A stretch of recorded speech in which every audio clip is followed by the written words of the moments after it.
Strahd is sitting beside the window, looking out at the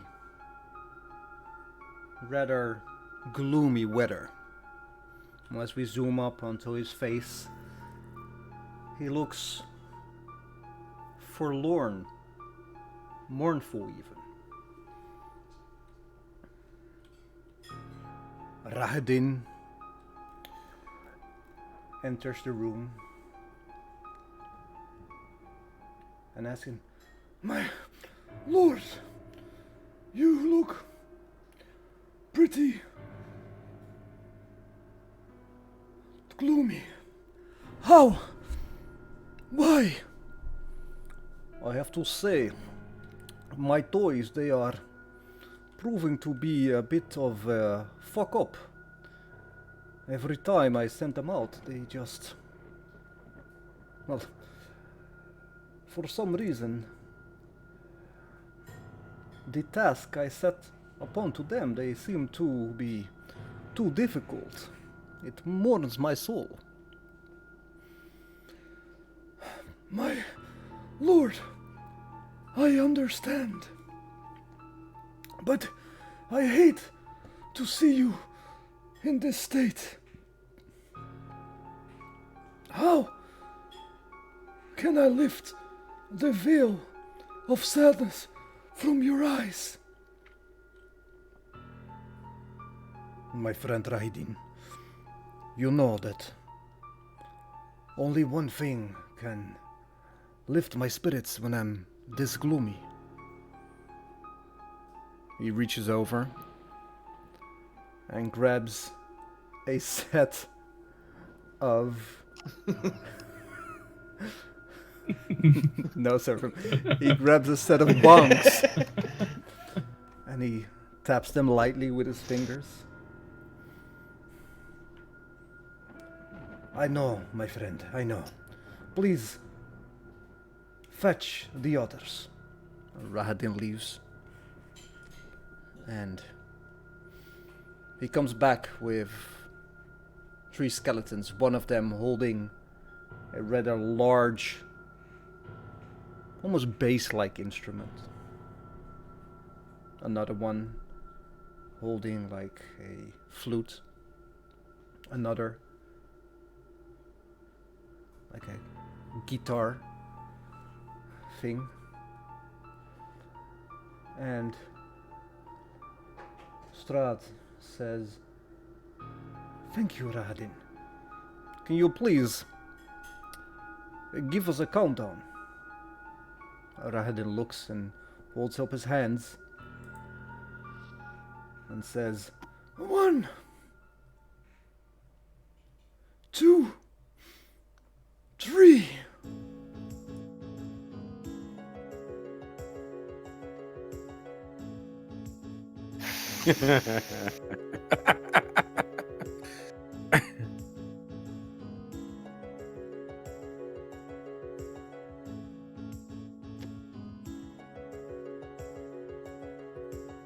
The DM looking pleased with himself for the joke.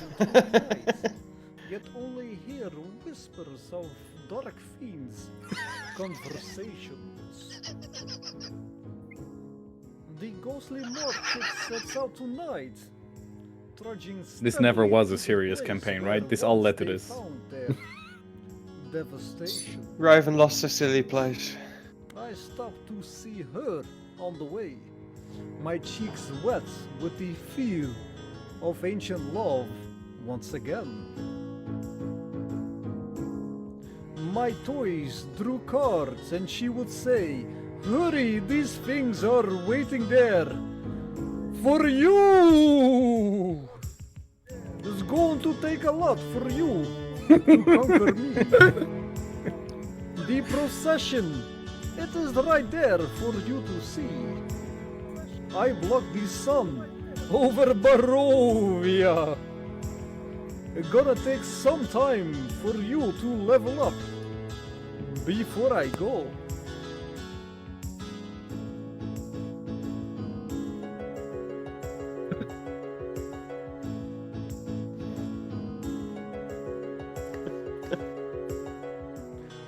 wolves cry out once again?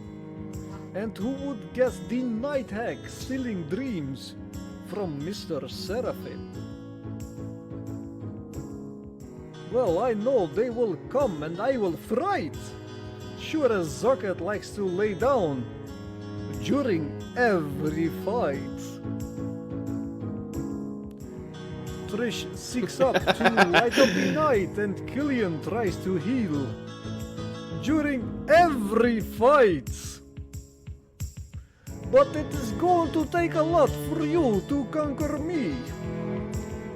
The procession, it is right there for you to see. I block the sun over Barovia.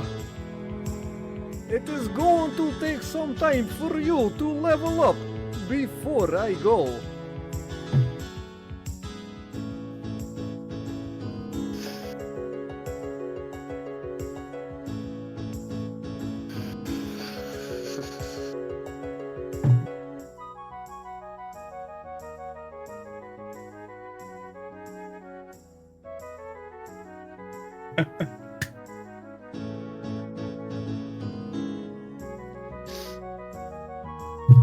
No, I have not forgotten. Hurry, Bax. I'm waiting here for you. It's going to take a lot for you to conquer me. The procession, it is right there for you to see. I block the sun over Barovia. Going to take some time for you to level up before I go.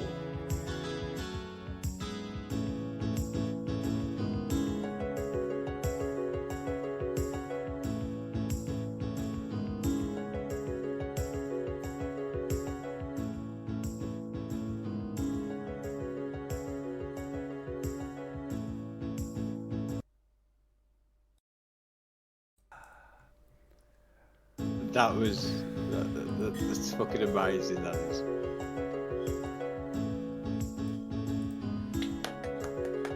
Yes.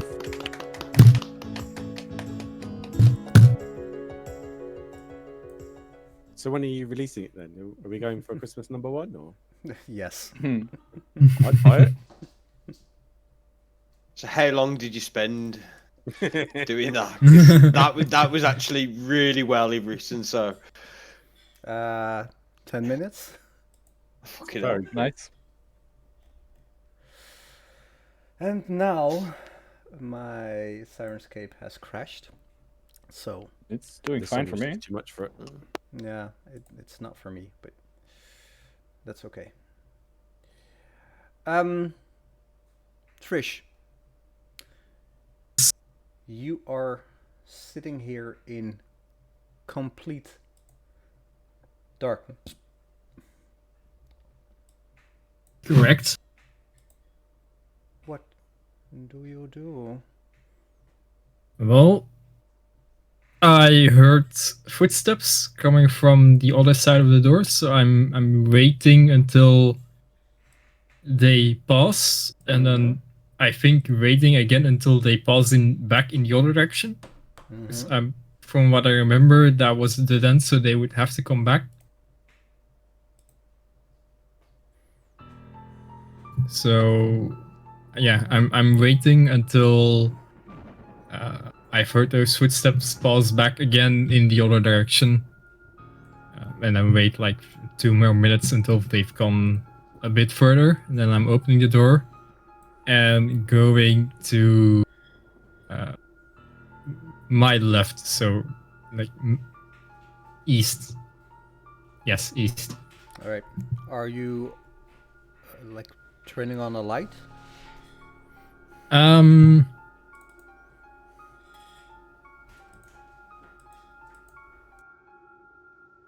No.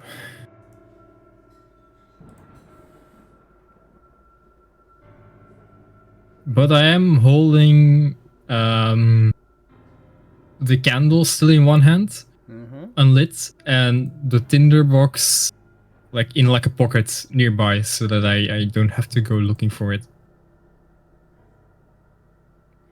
All right. So no light source at this moment. No light source. You open the door. And you're moving east, you told me? Yes. As you are moving, you see something or someone moving to your... You move here, and you see, as you look to your left, you see somebody moving down the hall. Wait for me? Away from you. Yep. Perfect.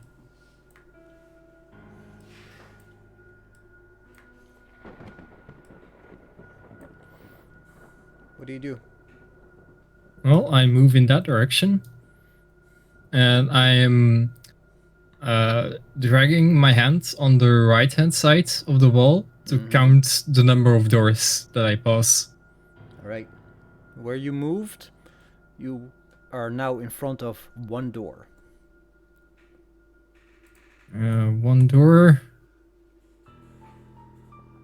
I will move a bit further. Alright, give me a perception check. Yes.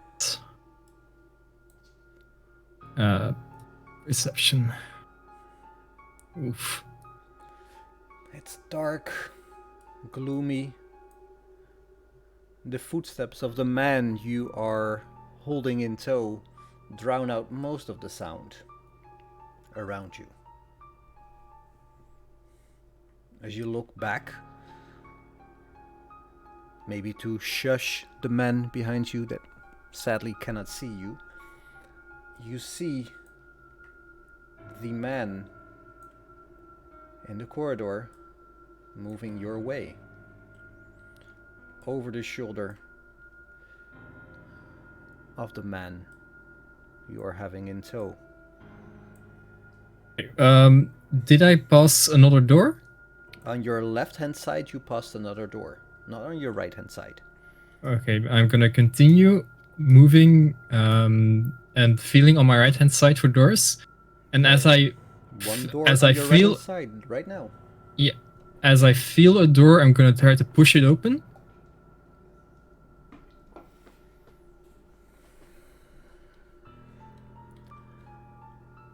You press upon the door and it's locked. Yeah, okay, so I'm gonna continue.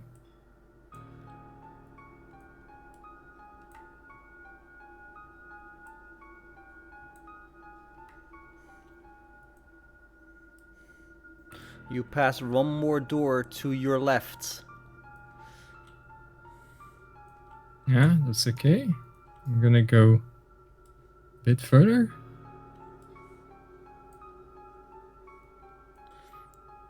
You pass one more door to your right. Okay, I'm gonna try to open that one too. This one is also locked.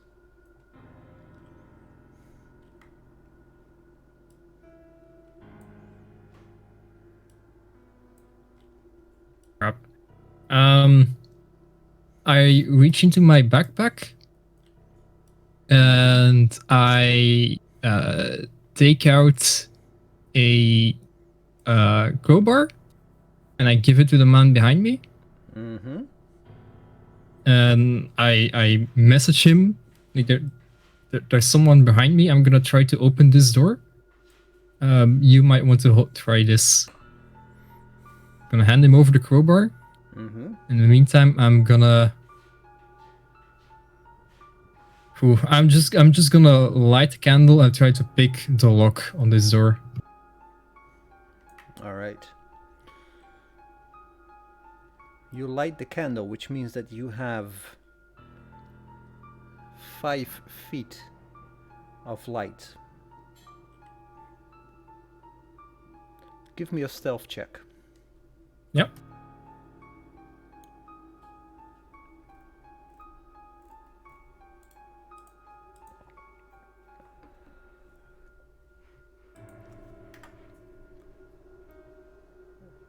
With a 25.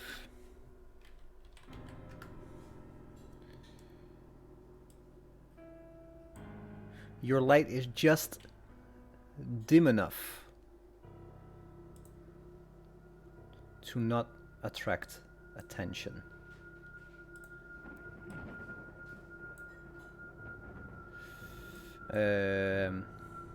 That was not what I wanted to do, but that's okay.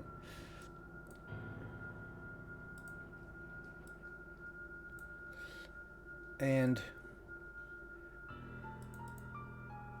as you are fiddling with the door and handing the crowbar to the man to your left, he says, "Don't have to tell me twice!"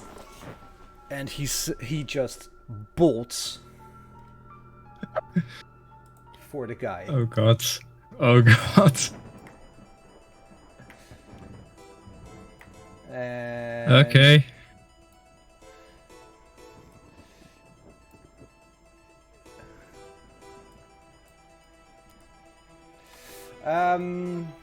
So that means that the cult's man uses his dagger on him, hits, Fuck. Oh, fuck. hits him just in the right spot.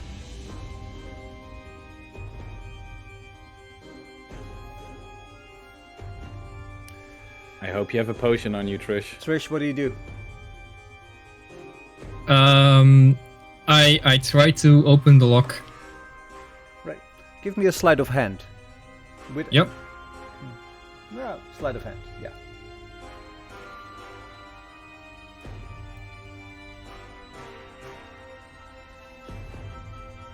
X. Just a casual +10. You fiddle, fiddle, fiddle, fiddle, fiddle, fiddle, and you hear click. And you can tell that the door is unlocked. Meanwhile, I open the door and I step in. Oh, yeah, that's Yeah. my turn probably, I guess. you still have movement. I move in. All right. Wait. The man keeps on closing. And I close the door behind me.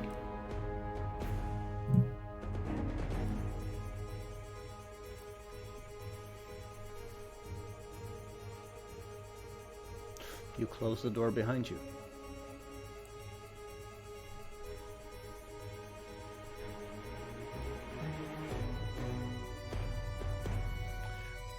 With the door closed, you hear footsteps moving down the hall. You hear somebody banging on the door. Open up! Open up! I know you're in there! Open up!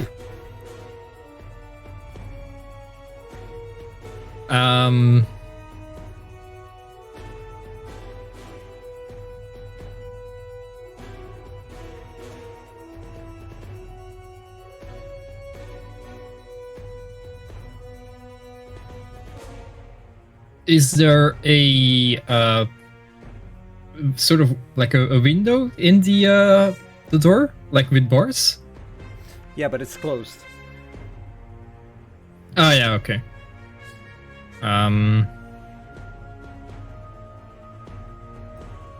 Then I'm gonna fuck.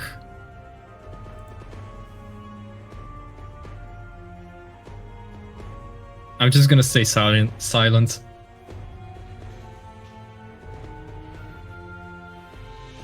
and I'm gonna hide like here in the corner, like back pressed against the wall.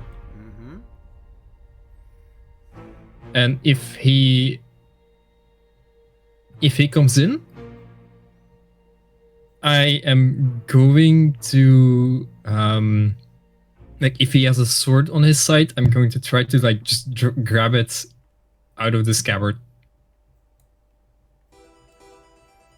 All right. Your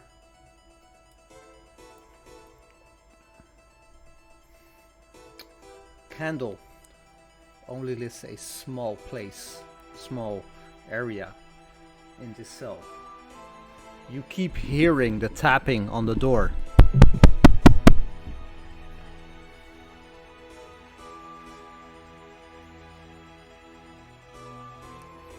You hear keys, like a bunch of keys, like a ring of keys being brought out. You hear one of them entering the lock.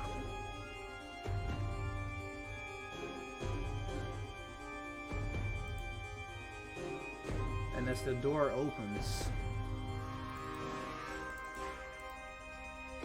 Seraphim, you're Yes, dear. standing in front of the house together with Lady Wachter. Uh-huh. She looks at you and says, Seraphim, I would like to invite you into my humble abode. Yes, let's have this conversation. It is long overdue. I think so too.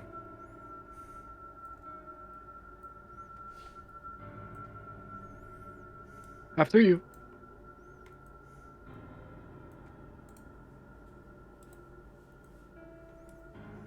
She moves up to the door. There were normally guards standing in front of her house. Now they're not, or?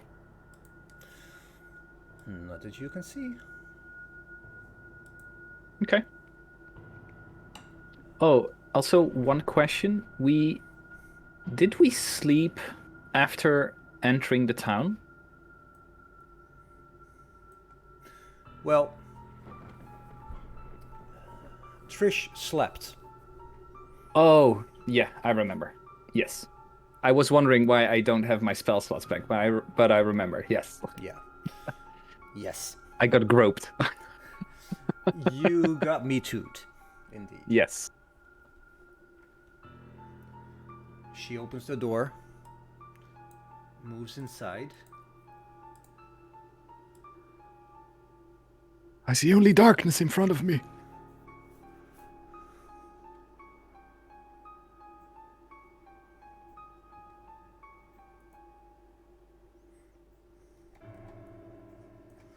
Please, follow me. I follow her in.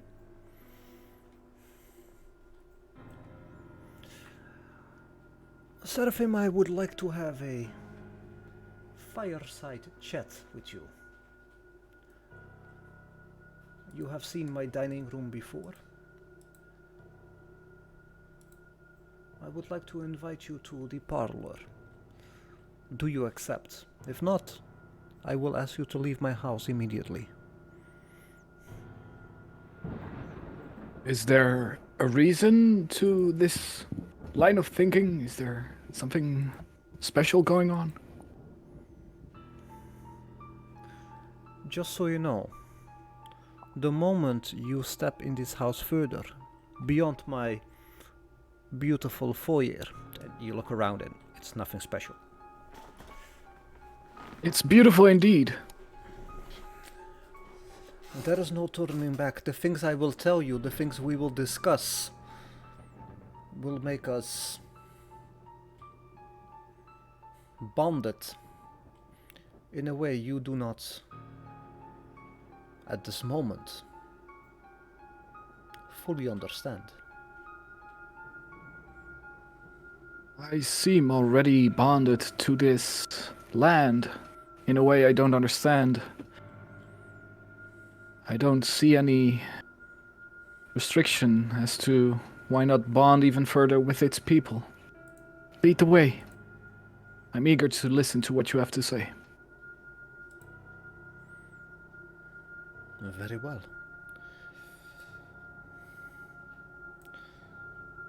She opens the door in front of you and moves directly to the left. I'd like to, like, not necessarily do a detect magic, but just, like, I'm working under the assumption that she might bring me to a place where we cannot easily be listened into. I'd like to just casually take notice of anything that might point in that direction.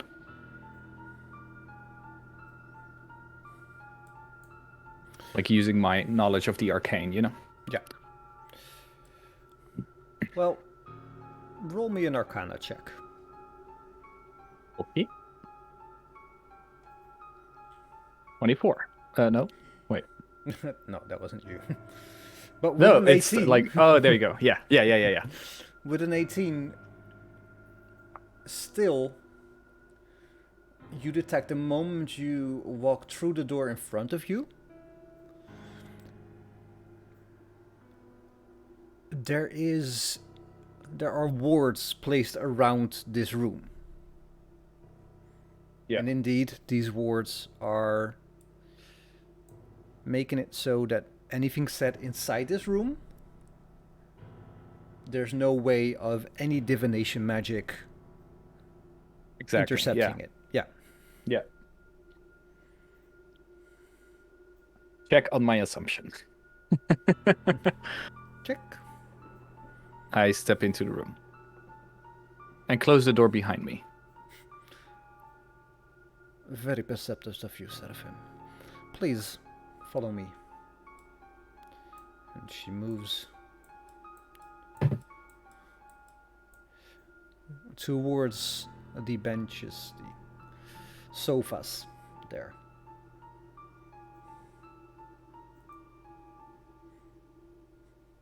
Yes, please do not wait for me to ask you to sit. We are equals in some way or form, are we not? I would assume so.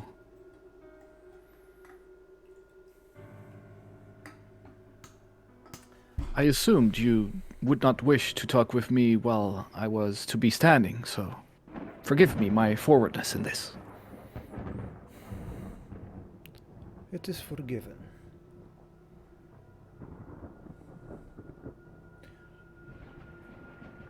Seraphim. Can I call you Seraphim? Yes, you can. Then I will. Seraphim, these last few years have been troublesome for me and my town. The Baron, for one, has been laying down the law, as they say, in a less than fruitful manner. Now he is out of the way, out of the picture, thanks to you and your companions.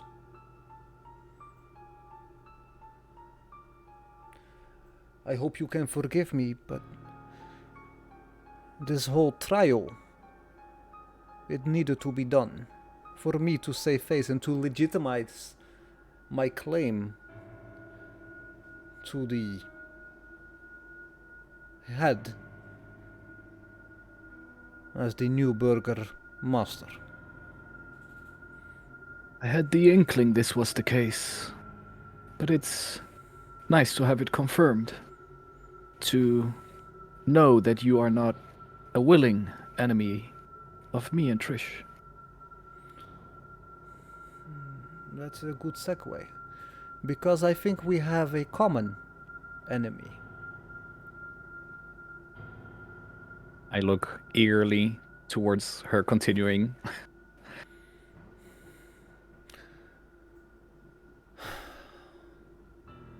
This land has been plagued by a terror in the form of a man that you must well know. Might he be also a vampire, by any chance? That is indeed the one of whom I speak. I am led to believe that you had some personal interactions with this man. I have, yes. Do you care to tell me about those? Well, my understanding so far is that he has one great wish that he seems to be cursed to not find fulfilled. I think that would be the most succinct description of how I understand him.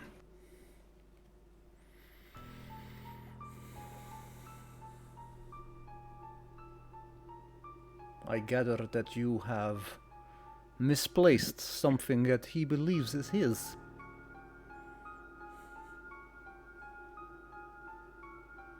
Well, misplaced is something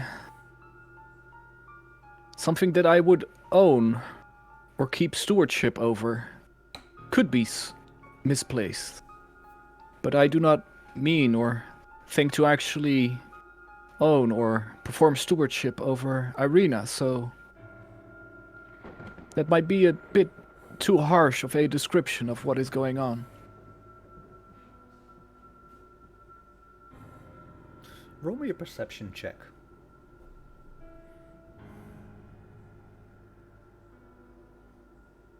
Percezione. Whew! Dirty 20. With a dirty 20, you can tell that the moment you say Irina, Uh-huh.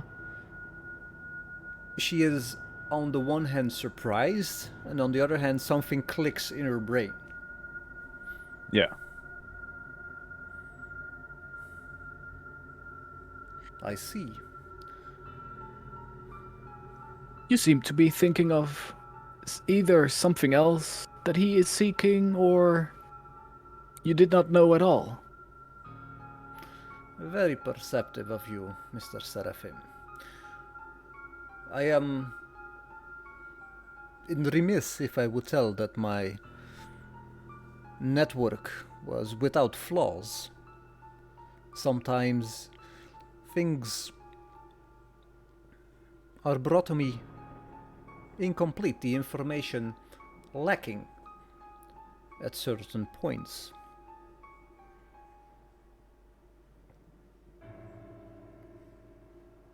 Though most of it makes sense in the long run. But again, did you not know, or did you assume something else?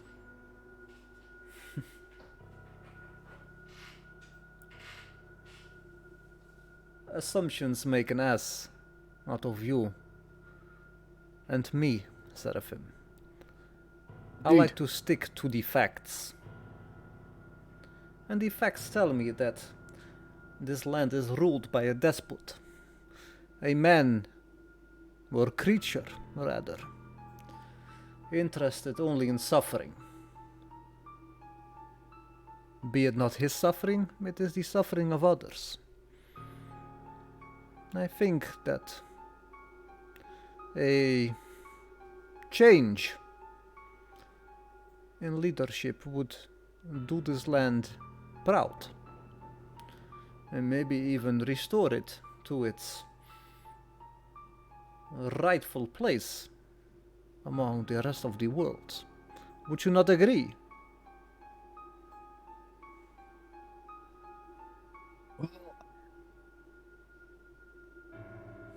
I'm not sure if you share my sentiment here, but I have a feeling that these lands are a special case among many lands, and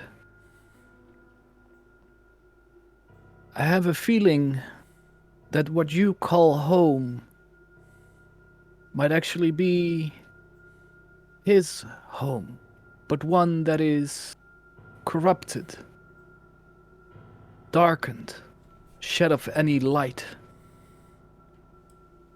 And even though I agree with you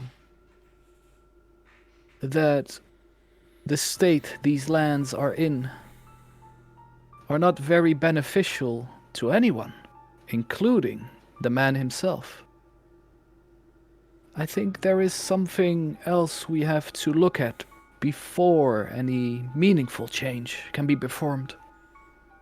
I don't think a simple change of power is what it takes to brighten these lands once again and bring it to its former glory. She leans towards you and says, "Do tell, Mr. Seraphim, how would you cleanse this land of the evil that has taken it hostage?" Can I do an insight check on the origin of this question? Like, is she like truthfully interested in cleaning, or? Yeah. Sure. Oh man, good rolls. You're 18. rolling rocks.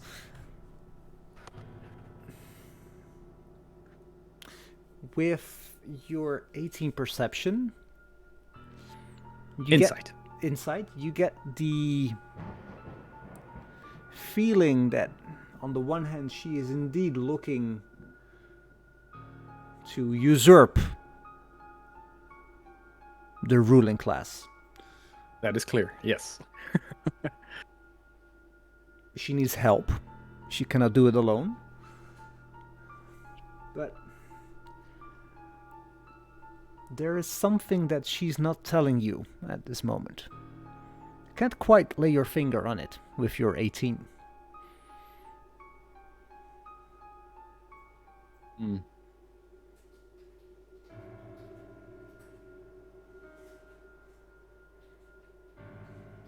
Well, before I try to explain, Lady Wachter, please tell me, what do you know about the origins of Strahd's rise to power?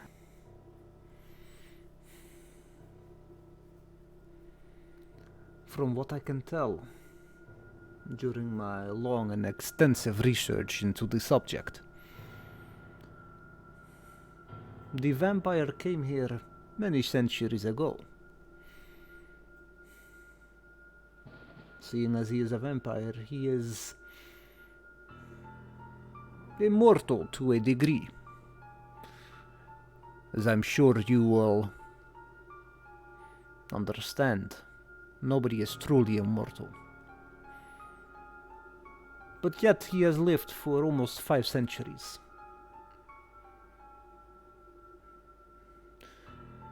I have read many tales of my forebears and forebears of others, that this region was once lush, green, and rather sunny. Though the sun has forsaken us for many centuries, I long to feel its warmth on my face. My ancestors wrote about sitting on the porch in the sun and feeling its warmth. It It is something I cannot imagine, but I understand that it would be wonderful. Please, Seraphim, tell me, from where do you hail? That is a little bit complicated. I can maybe show you this way. And I stick out my hand forward, Yeah. and I assume the fireplace is lit. Lit. Yeah. So, like, I draw a shadow with my hands on the wall, and I say, As to my understanding, when one puts his hand against the light, it draws a shadow. But one that cannot see the hand nor the sun could be led to believe that the shadow is the hand, but would find a hand without any depth, any texture, any color, any use, really. It would be empty. Empty of any meaning, any life. I believe that right now you are living in this shadow. And I come from a place that looks a lot like it. But it is a place where the hand and the sun still live. And that is why I'm trying to tell you that this land is filled with shadows, and a king that is ruling those shadows. But even a king ruling those shadows doesn't rule much at all. Well, Mr. Seraphim, I have to say you had my curiosity, but now you have my attention. I was gonna say the fucking same thing to you.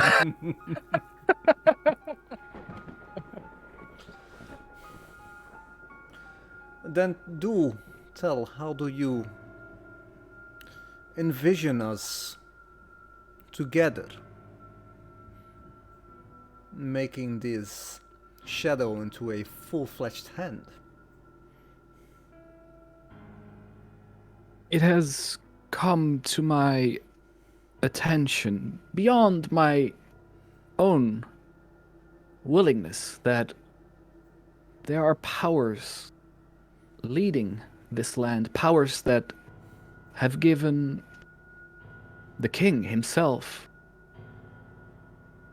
the rules, the means, the power to do all of this. And I have an inkling that confronting that power might be a lot more meaningful to liberate this place. Whatever happens next is up to you. You are of the ruling class, so to say. But there must first be a living land to rule at all. But do you not think that if the head is cut off of the snake, as they say, the land will be restored to its rightful place, its rightful luster, its rightful life? Do you not think that besides the blood of the people, the devil sucks out the land of the life of the land itself? Well, to go along with your snake metaphor here, let's say we all live here in a box with walls made of fog, as you may recall. If there is this higher entity that has given the man his powers, what is that power to stop just throwing another snake into the pit? But that would assume... Or even worse, to turn you into one. But that would assume that there is a higher power. Someone who is in the position to disperse power and influence at his own leisure.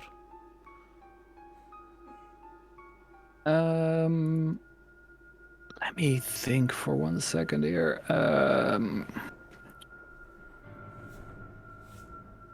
Do I have...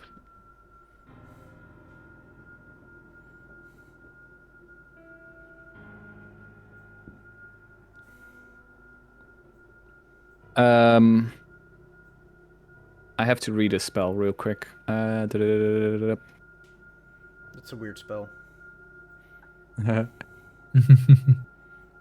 I cast. Oh, yeah. I present my hand like this, and She slaps it. I use prestidigitation, from which I can create an illusionary image that can fit in your hand. Mm-hmm. And I show her the images of the gods, or like the entities that I saw in my dream. And I say to her, I have seen these entities in dreams, and I've seen the effects of some of them on the people that roam these lands, even on my friends. When I encountered them, I denied them any influence over me, but they have taken some influence over some of my friends. And I can tell you, even if it's not by much, they have been corrupted in slight ways, changed beyond their own willing. I think that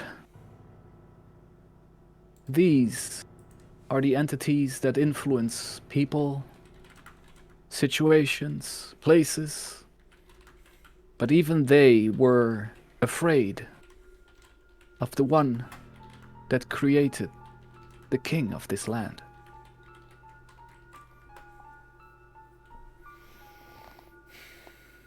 I was just gonna say, Seraphim, I know you're powerful, but powerful enough to see my dreams?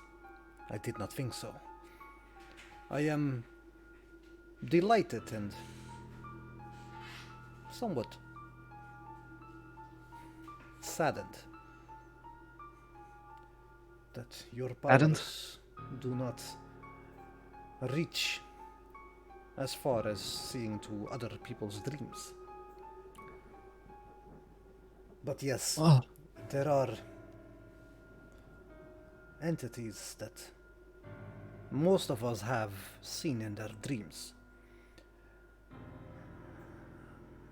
We do not like to talk about it, but they are something that most Barovians know about. And it seems that even people that are coming outside of Barovia have met them in one way or another. did you also strike a bargain with them? No, I did not strike a bargain with them. insight check. Sure.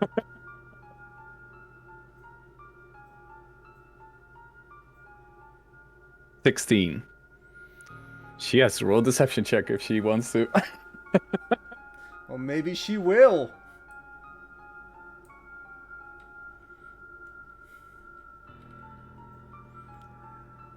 She looks you in the eye and says, like I said, I did not strike a bargain with them. And like the inflexation, I'm struggling for the word here, but like Yeah, the I know what you're saying. of her answer makes you believe that indeed she did not strike a bargain with them. Yeah, but someone else. Well, those wards still leave place for another bargain. Who may that be then?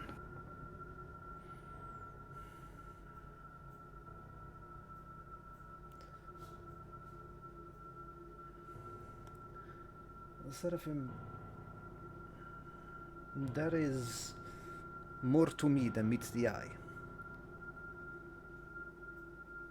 I assumed. My husband is a person that is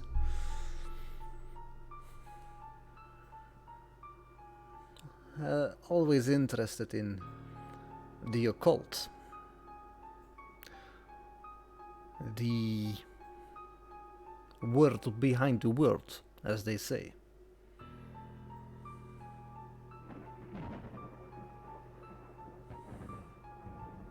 Would you like to meet my husband?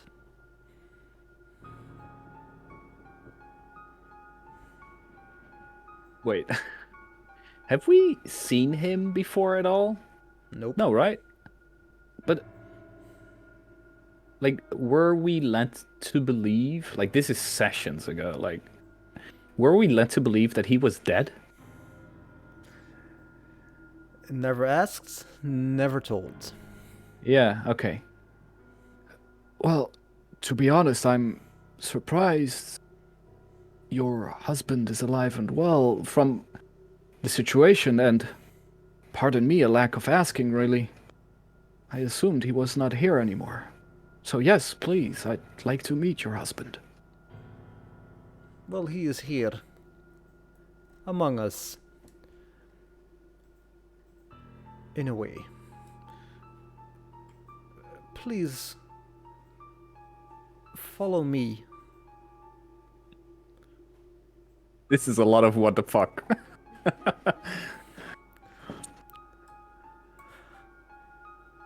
Please follow me while the DM unmasks some parts of the map that you cannot see at this moment. And she stands up, beckons you to follow her, and moves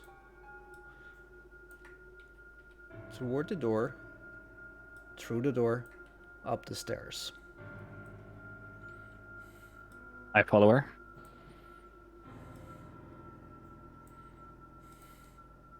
A hallway with a window at each end wraps around the staircase railing. Framed portraits and mirrors festoon the walls, surrounding you with judging looks and dark reflections. You hear something scratching at one of the many doors, and she moves you along the corridor.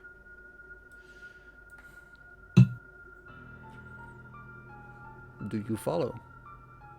Yeah, I'll take. Like, was there anything of interest you said in the corridor? I thought someone sent me a message. I missed a little part. There are like a few portraits of dark. Like the portraits themselves are very gloomy. Yeah. And as you walk by them, they are looking kind of judging at you. But it's not like their eyes are following you. No. They're just People I very- recognize, or Well, roll a. can I do an inside- investigation? Maybe? Yeah, insider investigation. Yeah, that's exactly what I was gonna ask you. Man, 24.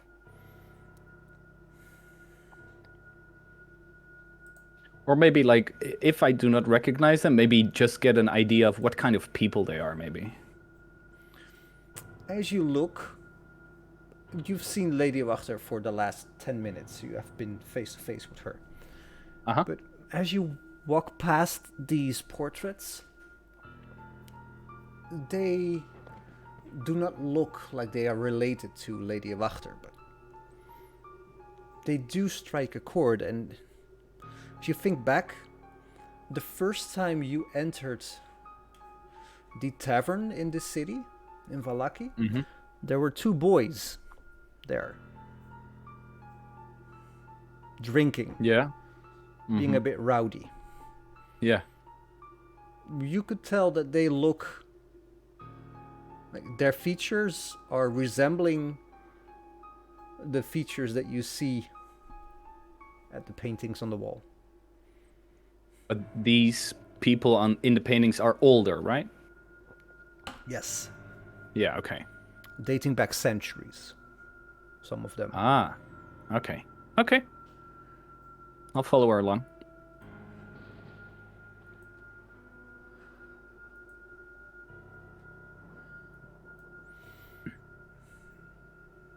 Family pictures, I assume. Yes, they are the forebearers of my husband.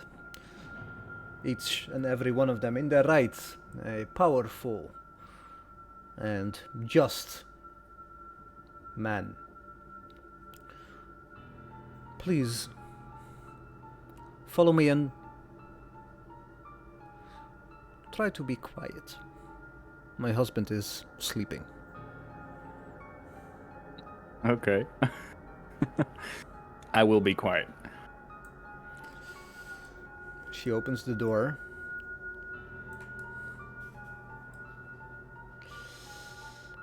And steps in.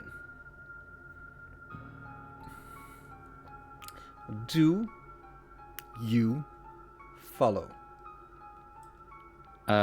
I'll take a look from the door first. Like what just a quick glance into the room before I actually step in.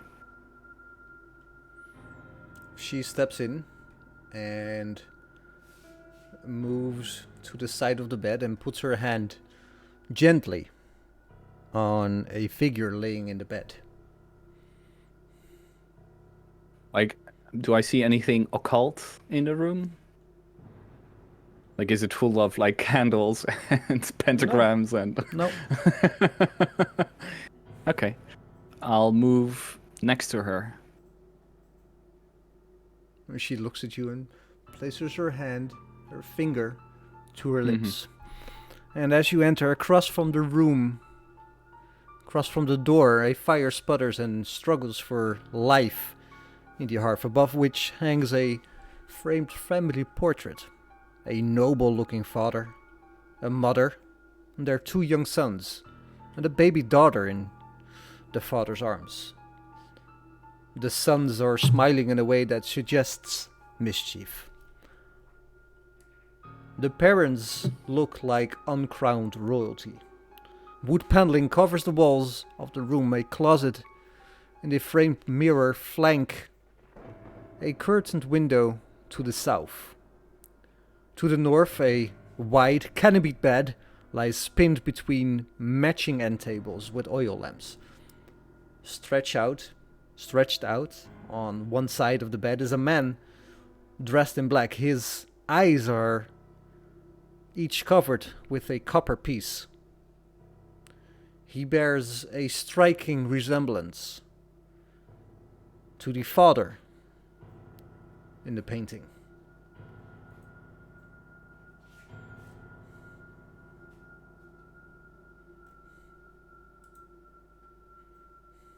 Does he at least look alive, the guy in the bed? Nature check. um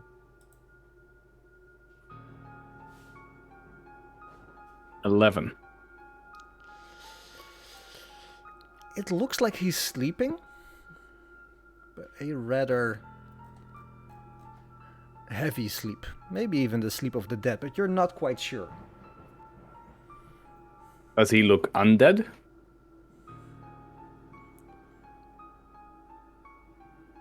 He looks, like I said, a heavy sleep, but the copper coins on his eyes are not what you would expect with somebody sleeping. Oh. That is a tradition for the dead.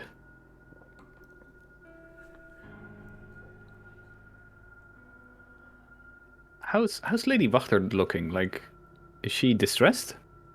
She looks lovingly at the man lying in the bed. And give me an investigation check. Will do. 17. You can tell that the other half of the bed, the half not in use by the man, Mm-hmm. is in heavy use. Like it's been in use night after night. Yeah, After she sleeps night. next to him. Or I can assume. Mm-hmm.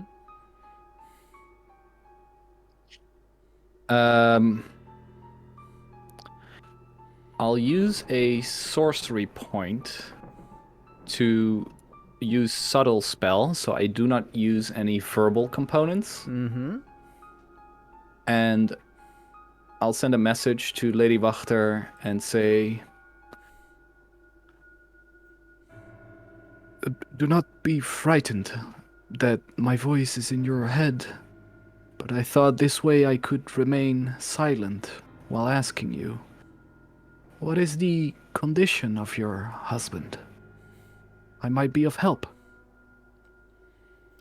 At first she looks alarmed, and then pleased, and she turns to you and, without moving her lips, she says,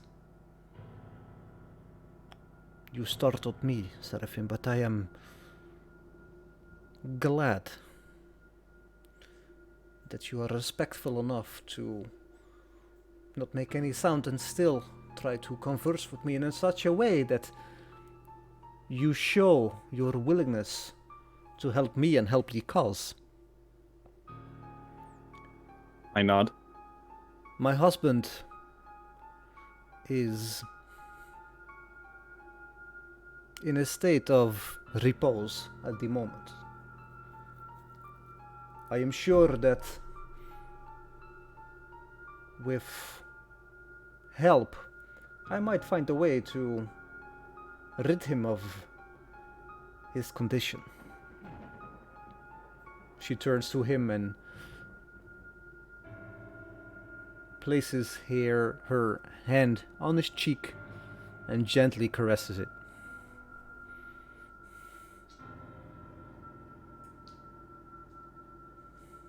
She gestures towards the door. You get a feeling that she is asking you to move out Move of back the out. room. Yeah, Yeah. with her. Okay. I'll move into the corridor again.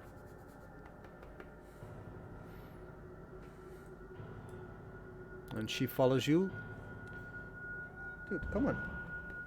I'm not talking to you, I'm talking to my cat. Come on. No? Okay. You're lost. You're standing back in the hallway.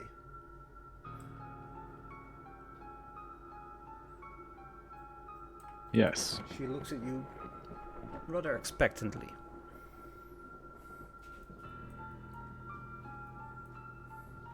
How did he come upon this condition?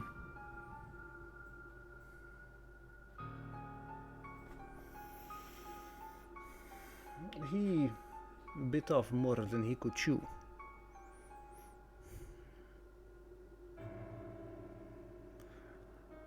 I am, as you maybe can tell, a bit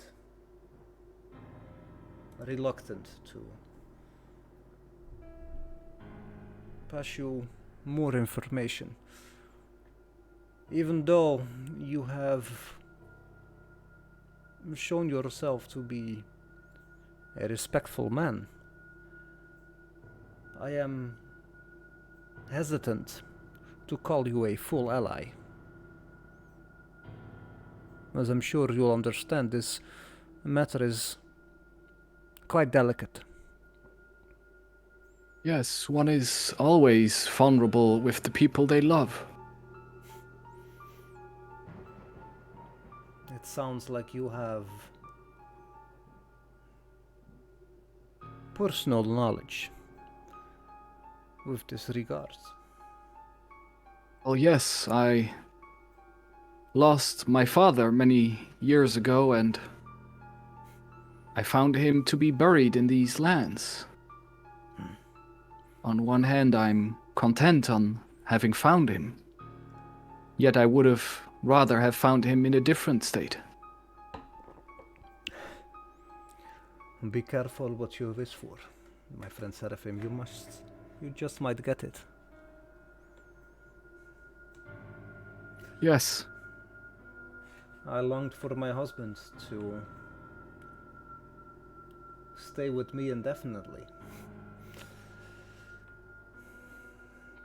As you can see, I got my wish, but maybe not in Did the way the- I'm sorry? Oh, please continue. There's like sometimes there's a little bit of delay between us speaking, so I'm thinking you ended your sentence, but it's not the case. The wonders of face-to-face conversation are sometimes difficult, I know. Yes. But I got what I wished for, but not in the way I bargained for. Yet, it is better than having him 6 feet underground, I suppose. I understand, yes. Did the Lord have any hand in this?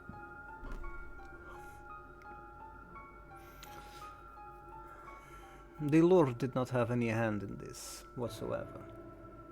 Not directly, in any way. Though I could suspect him knowledgeable on the subject.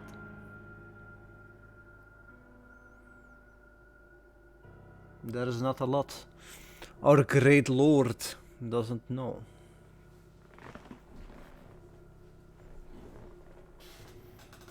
I have to say, Lady Wachter,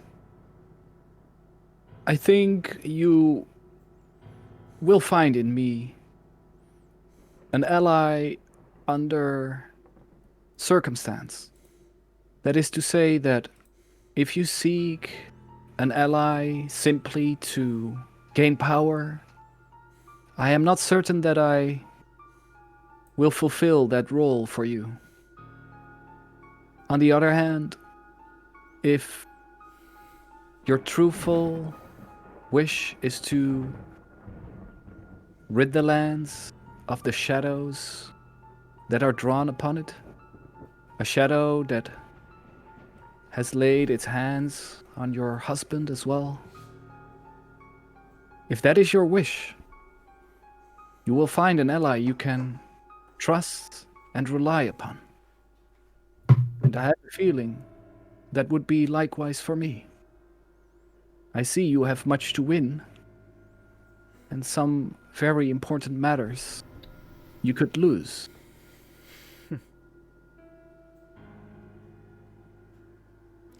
I think we are both in the position to lose a lot.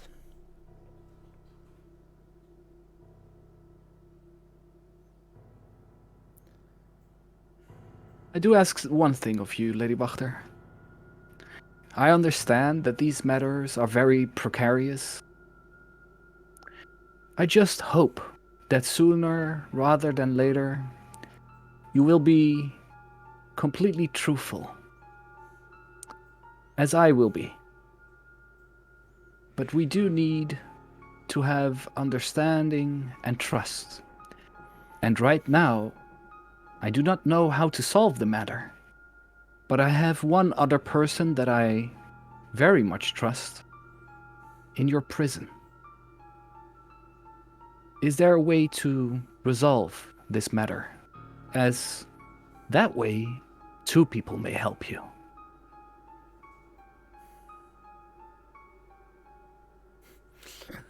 As I said before,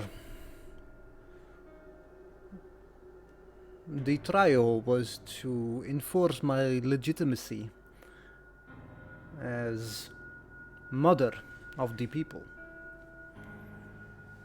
I think something can be arranged, but it might take some time. please adjourn back to the parlor. I can see what I can do in the meantime. Thank you. That means a lot to me. And I think it will mean a lot to any goal we are achieving.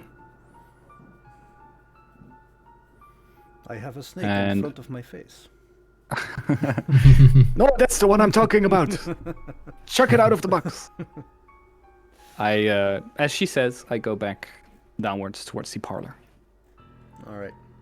So you move back to the parlor. Ooh, no. Do not unmask everything. Hmm. You I don't move- mind.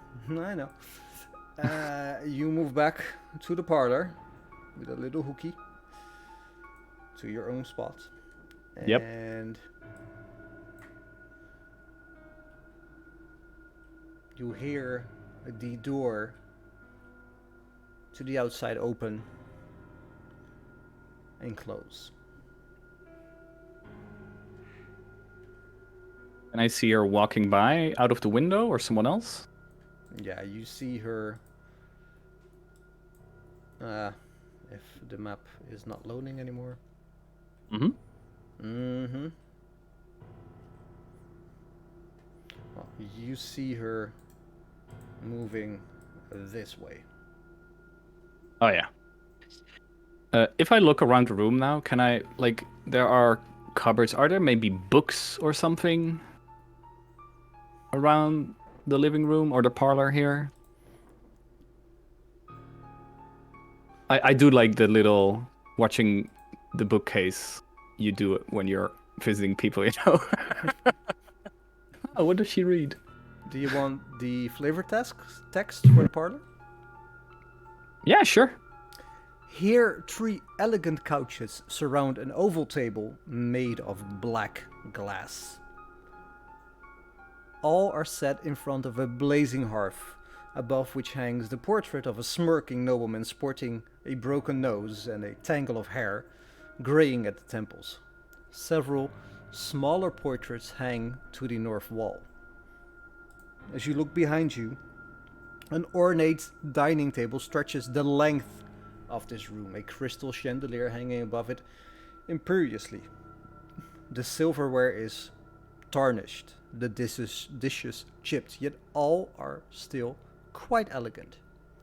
8 chairs, their backs adorned with sculpted elk horns, surround the table. Arched windows made of latticework and iron glass look out into a small, fog-swept estate. No books, dude. Nope. No books. I'll just wait here. Take a little nap on the couch. Right. Well, in that case,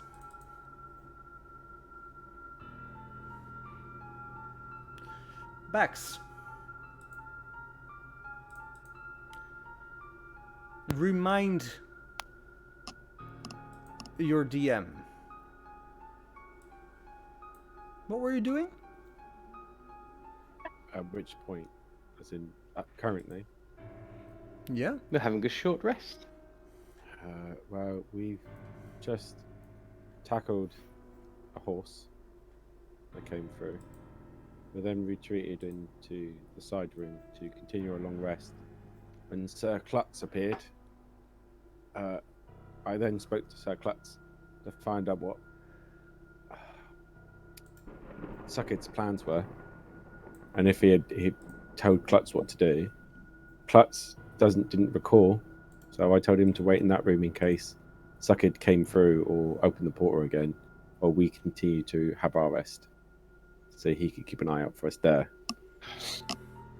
I then just retreated back into the other room with Bjorn and told him and Killian that Klutz is in the room and was sent by Suckett. And that was the end. All right. That means that you guys had a short rest. Oh, Gary was also in the room blocking the other door. That he was. After being summoned in twice to his death. Bless him. Ripperoni Gary. He came back, he got used as cannon fodder so you could escape. I know, that's why I'm honouring his sacrifice. There he is. A big old os.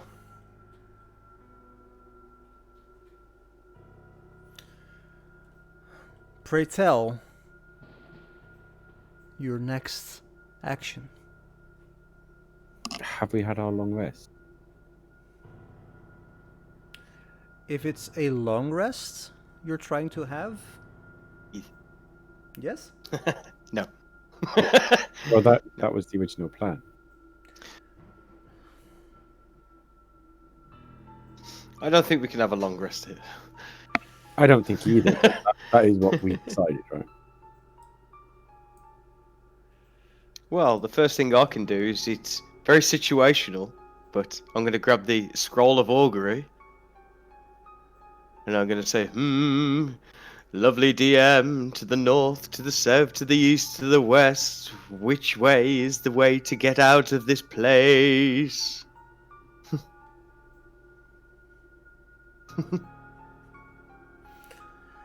You get a feeling that the way out of this place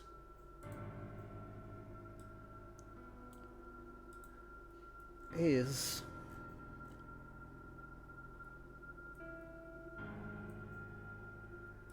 just checking maps here. It's a big fucking castle. It's to the east. Past Gary. Max, Lathander has spoken to me. We should head east. Surely it would be wise for us to wait for Suckit to come through the portal. Because if he opens it, maybe then we could either wait for him to come through and link up, or retreat back through it and end up back in the portal in the hopes of finding Seraphim and Trish. Well, we can't just stay here. I'll give him 1 hour, and we should start moving then. Well, then maybe perhaps we should move back into the other room. Okay, let's... Because if the portal does open, we won't have long to either go through it or, you know.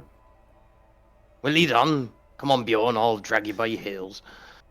Do you think this would be the wise thing for us to do?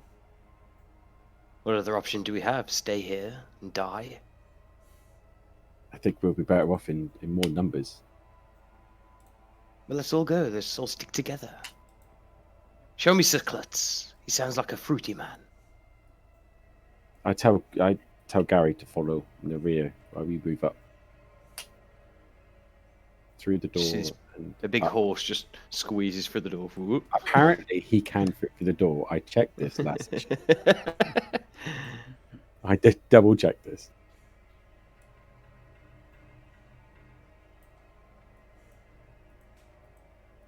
I'll put me on the say he's there.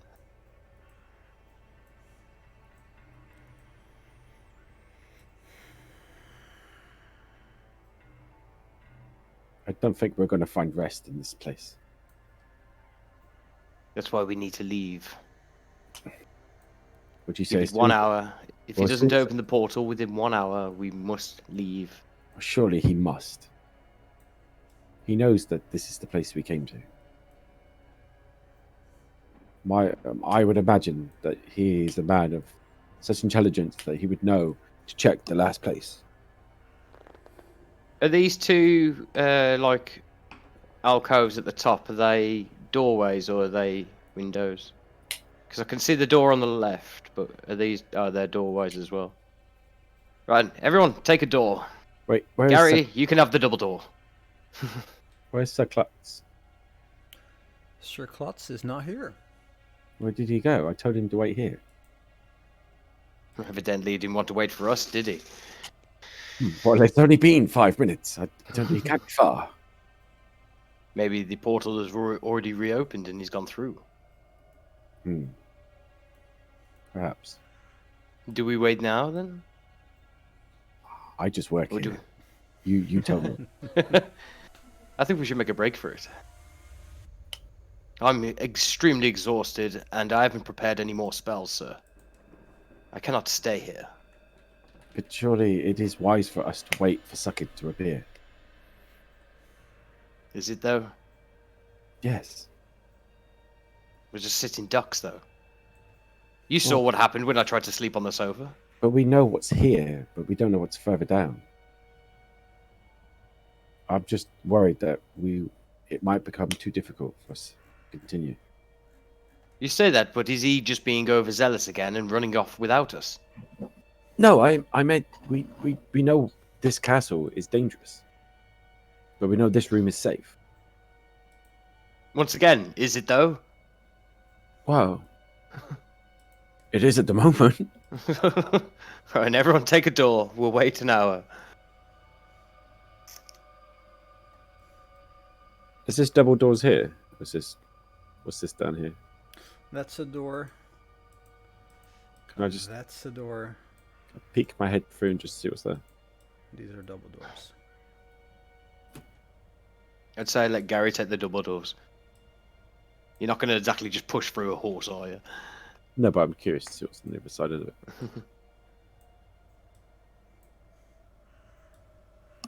Hang on. I go around the table. You go around the table. Ooh. Nothing to see there. I change my mind. I don't look for the door. God damn it. Do you open the door? I do. I stick my head through just to see what's there. Sweet smell wafts from this delicately lit room.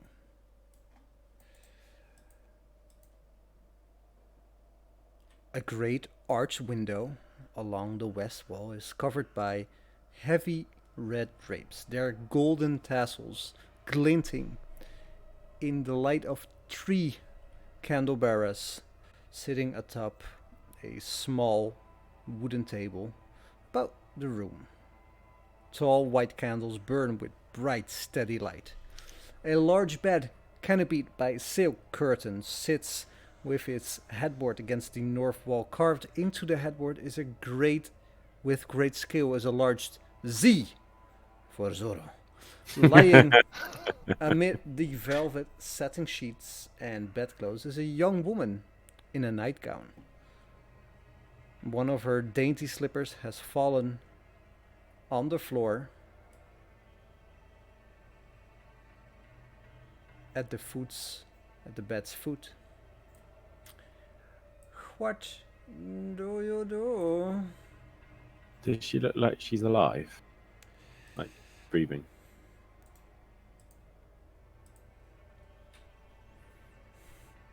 Gertrude.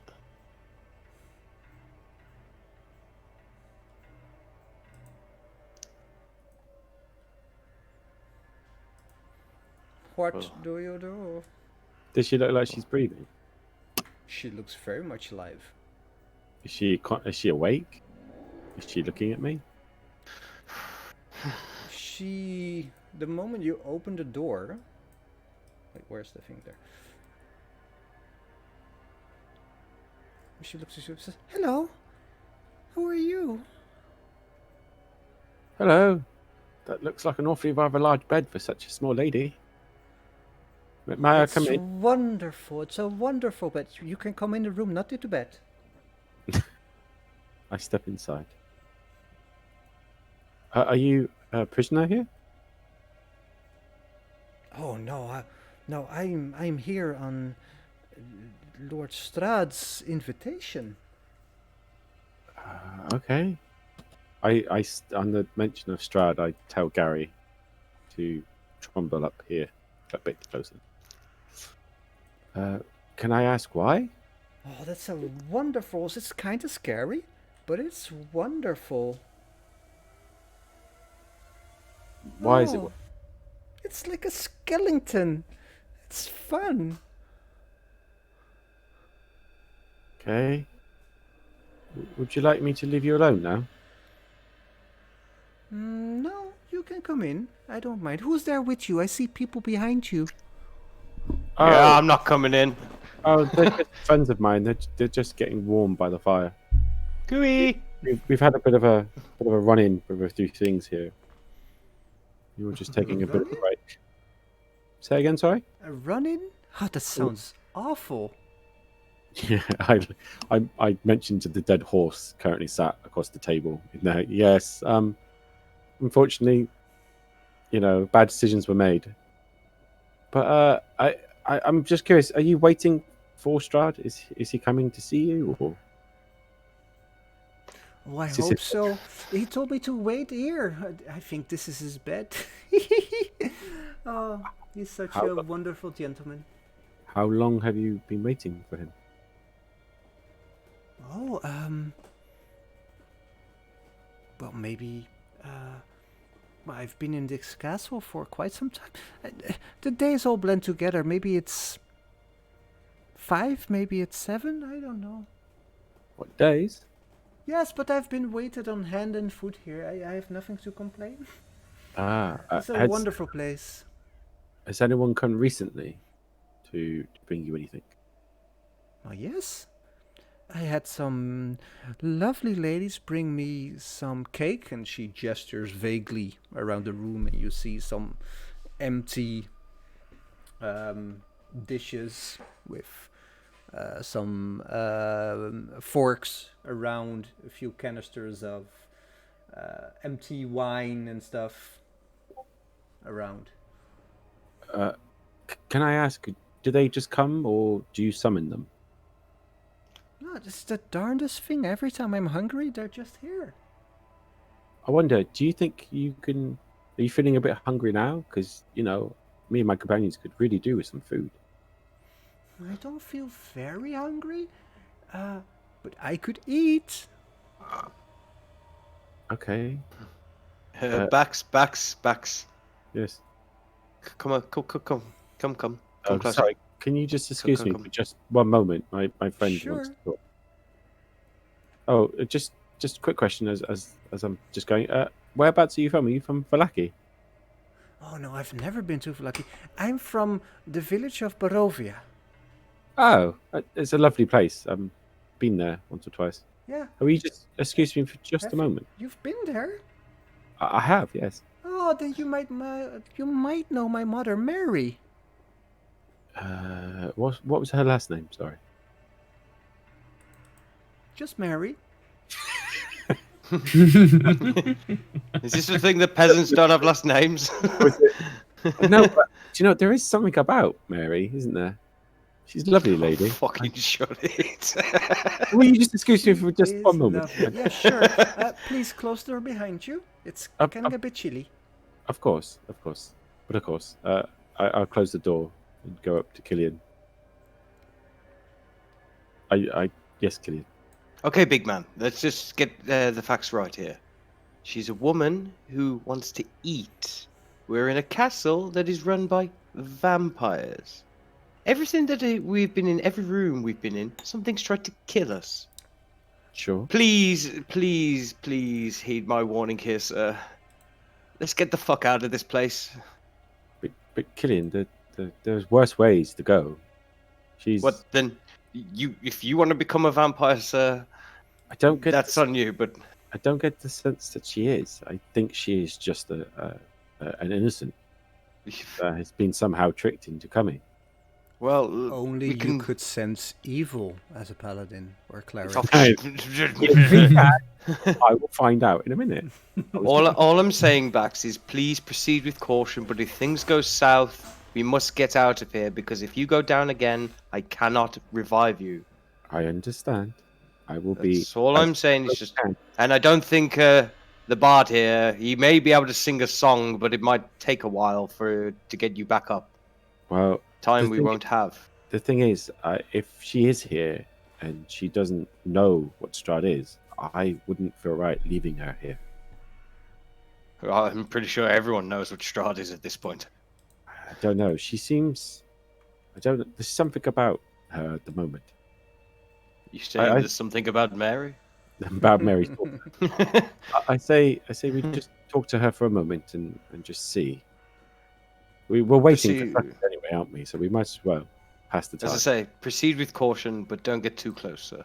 Not to mention, if we can get her to summon these people who wait on her, we could perhaps capture them and get information about how we can get out of here safely. You want to reveal that we're out of the dungeon? Well, if we capture someone, it wouldn't matter. She already knows that we're here now, so she could tell anyone. Plus, you do realize Strahd has seen us out of the dungeon, right? Yes, I but think that's ship sailed, so to speak. good point. Hmm. Proceed, sir. I'll go back into the room. Before you do, Hmm. Zucket, Mhm. you are standing in front of the brazier. And waiting. I imagine you are waiting for Sir Klutz to return.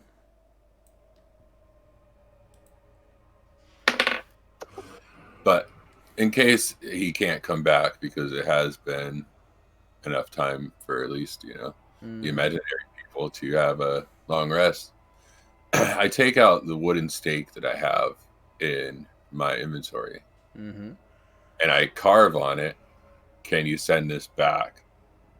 And then I pick up the lore stone again and I throw it through opening the port. I open the portal so I can throw my stake through to see if the guys can send something back from that direction. Or Klutz. Inspiration if you could have it. But you're already at 3. You write it and you throw it into the fire and it's gone. And then while I wait, this brazier here, does it seem like there's anything special or specific to this brazier that makes the stones work? All right, do you want the flavor text again? Yeah. This room is 30 feet square, rising to a 20-foot tall ceiling.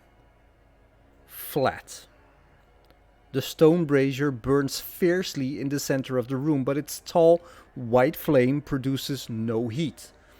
The rim of the brazier is carved with 7 cup-shaped indentations spaced evenly around the circumference. Within each indentation is a spherical stone twice the diameter of a human eyeball, and made of a colored crystal. No 2 stones are the same color. Overhead, a wooden framed hourglass as tall and wide as a dwarf, just for so you know the size, hangs 10 feet above the brazier, suspended from the ceiling by thick iron chains. All of the sand is stuck in the upper portion of the hourglass, seeming unable to run down to the bottom. Seeing as you just threw in the wood, it is moving down the sand. Written in glowing script on the base of the hourglass is a verse in common. 2 9-foot tall iron statues of knights on horseback, poised to charge with swords drawn, stand in deep alcoves facing each other, and the brazier sits between them.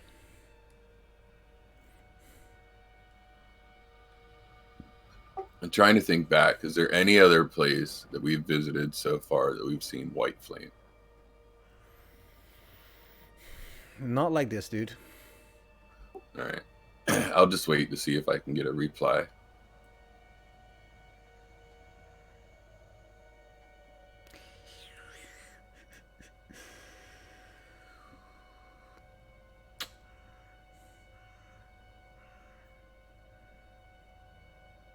No reply. Just as you are beginning to lose hope, you see Sir Klutz move into the room. My liege, I have found them. Please. Do the thing you did with the stone, and I will follow.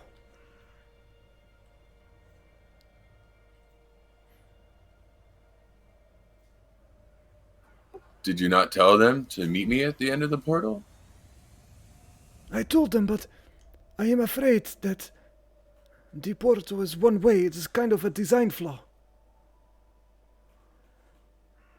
Well, you walked back, and which way did you travel? Well, I am incorporeal, so I went straight down through the floor. I do not think you can follow me. You can try, but it is, as they say, quite solid, the floor, for your kind. Is the portal still open then? You're asking me? The portal is open like 6 seconds. Okay. Then I grabbed the yellow and the Lore Stone, which I believe was red. Yeah, I think so. And do you want the verse again? No. No? Yeah. All right, because yellow is not the one you want. I screwed up again. Cast a stone into the fire. Violet leads to the mountain spire. Orange to the castle's peak. Red, if lore is what you see. Green to climb the wizard's stone. Indigo to the angel's broken home. Blue to the ancient magic womb. Yellow to the master's tomb. Then So which one do you take? I take the yellow and the red, but I only throw in the red. All right. And then I tell Clutch, come with me, and I jump into the portal. All right. So you throw in the red ball. The fire blazes red. And as you touch the fire, you are transported into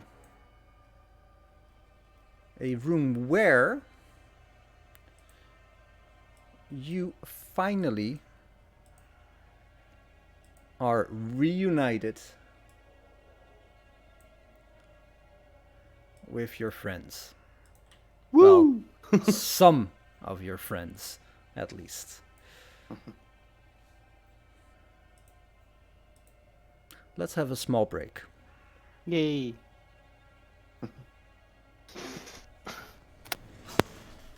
Learning a lot of stuff. Yep. I'll be right back. How's the baby, Joe? Good. He was trying to rip out my beard.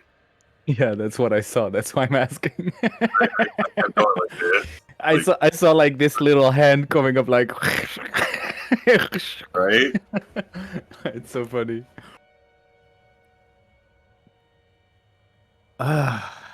Joe. You know what I did How there? are we? Yeah. I figured it's a shortcut back if we could find a way to produce white flame. It literally goes right to his coffin. Yeah, but like, I really want to know what is in there. In his coffin. Yeah, I got it open, it was empty or something. Wait, just now? No. When I first got there, at the first attempt, we got the fight with the 3 brides of Strahd. And the second attempt, after me and Klutz came back in here for his sword, I tried opening it again. And I got it open, but it was empty. Dude, you need to leave a fucking gift in there. A message. Right? Like, that's such a power move. Right? I mean, I am completely empowered right now, that's for sure. But unfortunately, exhaustion sucks butt.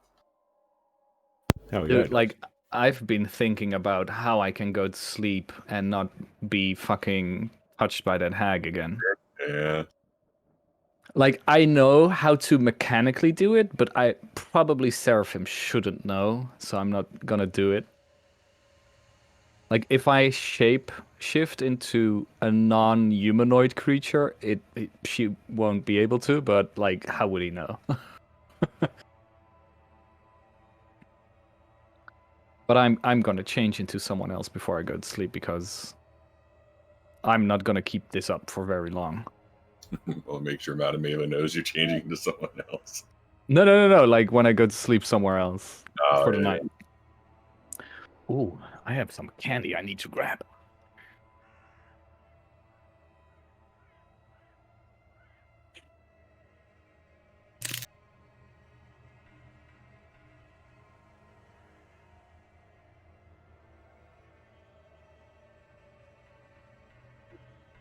Indeed.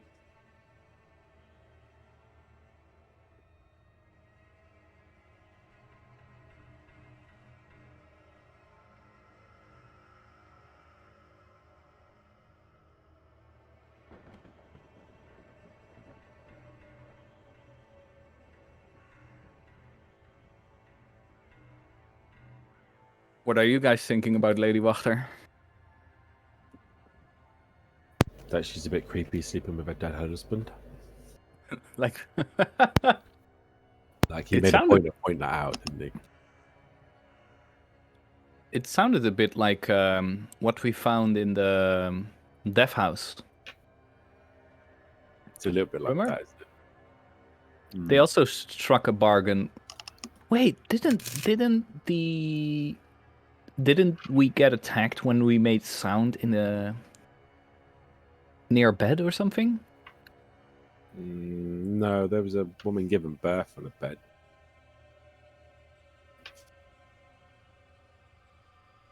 I know we got attacked when we tried to pick up the baby in the bed, but There's a guy hanging in the concealed room behind the mirror, and then the kids were upstairs, barricaded into their locked in their room. yeah, and he said specifically that it was occult. Mm.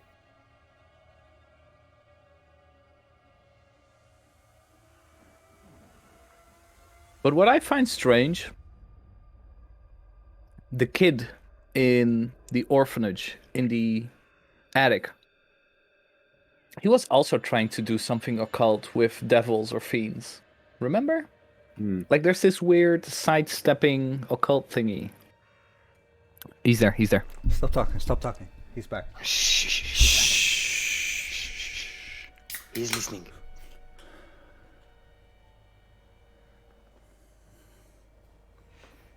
By the way, I love that picture of Gertruda. It's so weird in a way, and yet pretty or something. Like, it's really... Her head is really weird proportioned as well. Like, Oh, Right, close. goth Can you girls share are it again? attractive. Oh, girls are attractive. She looks like something out of Tim Burton. She Yeah. does. I was just thinking Yeah. like Corpse Bride, right? Yeah. It's the big eyes.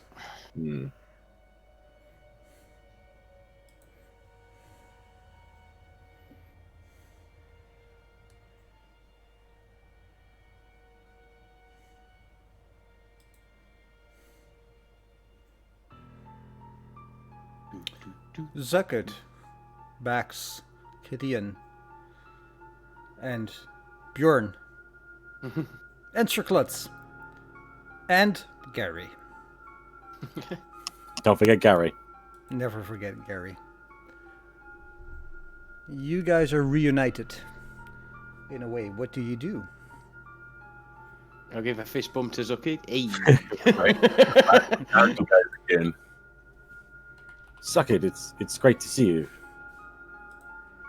What happened to the rest of your party? Where's I don't know. I kind of lost my memory. Oh, It's slowly coming back to me, but alas, they weren't where I saw them last time. I see you've made a new friend. Oh yes, this is Klutz. He's bound to me. He is Okay. my liege. He- Yes, yours too. And Bax, you can tell that he's talking to his sword that you recognize. It's like, God damn it. There's this young lady in this room that we were just going to have a quick chat with to see if she knows of a way out of here and to see if she needs rescuing. Sir Classy rolls his eyes and again talks to his sword. I'm sure she's not evil. Let's find out, shall we? If I do detect good on you, or is she within 30 feet of me? Well, If before I'll we get through the move room, can I ask Zuki, where's Esmeralda?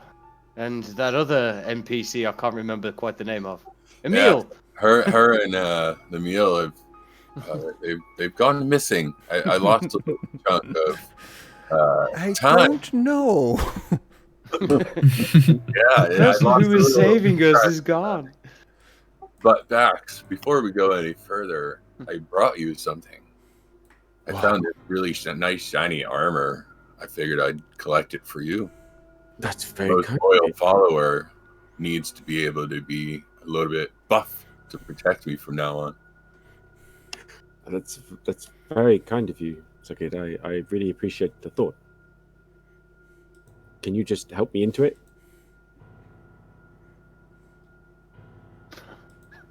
It's not something I could do by myself, and I have no squire.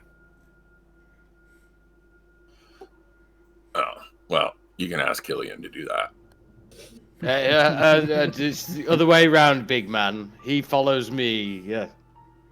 Bjorn, you could be the squire. Yeah. I'll just push Bjorn into. Right, Bjorn helps you, and donning armor. Mm. Let's see. Donning armor. I think it takes like. Takes an action in like 10 minutes, doesn't it? Yeah, I think. Yeah, it it's a takes- couple of minutes. Mm. Yeah, getting in.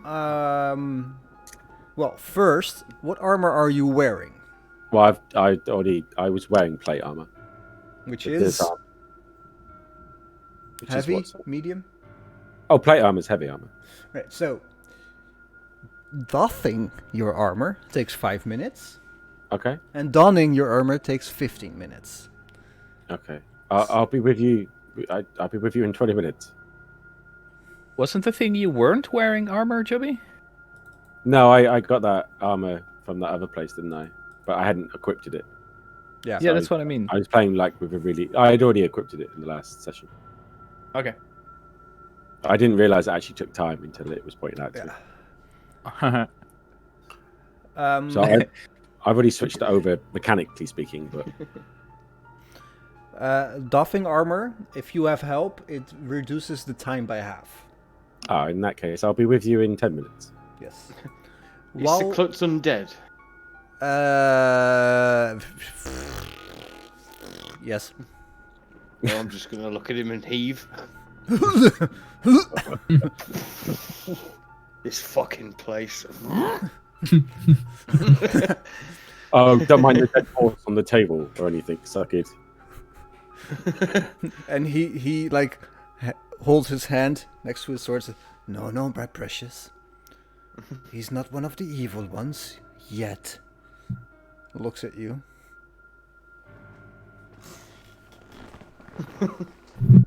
Can I tell anything about this armor? You can.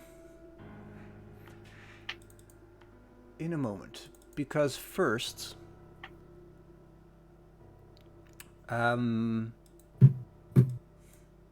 Trish, Yes. you're standing in a room I am. with a small candle in front of you. Yep. The light is pretty soft. There's banging on the door to the north. What do you do?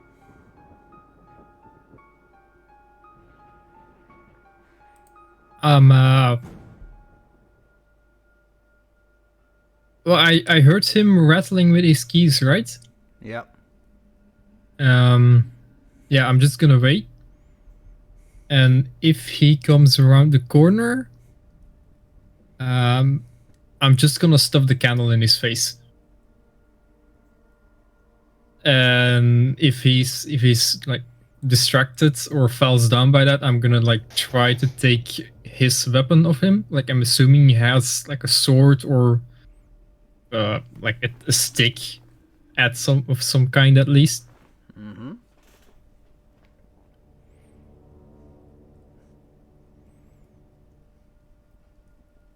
Give me a perception check.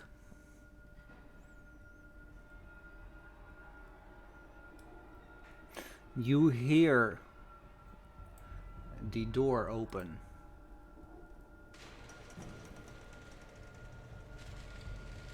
And the man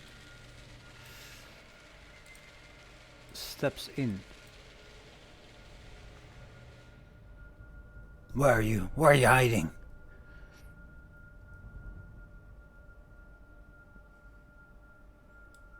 Takes another step forward.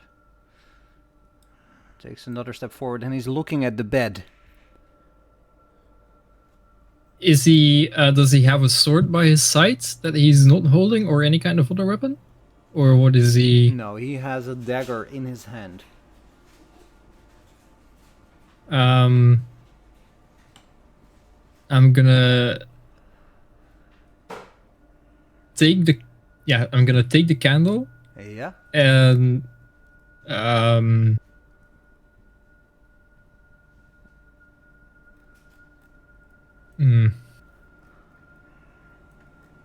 yeah, try to like stick it like in his neck or like in his face or whatever, and hoping that he will drop the dagger and pick it up if he does. Right, give me a straight up attack roll. What's that? Just strength? Yeah, sure.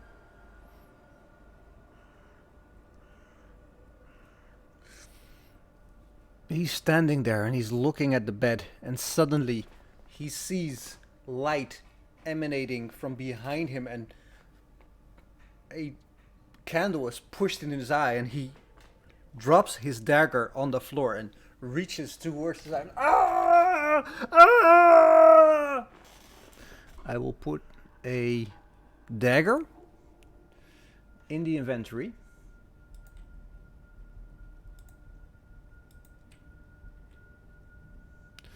In the party sheet, sorry. Mm-hmm. That you can take. Yes, I will. Dagger. And I'm gonna hold it to his neck. I'm gonna say, do not move. Do not scream. You will be silent and you will live.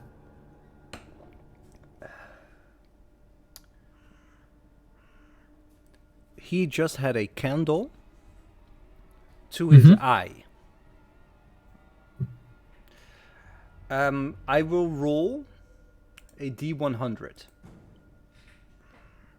Anything over 60 he complies, anything under 60 he is just racked in pain.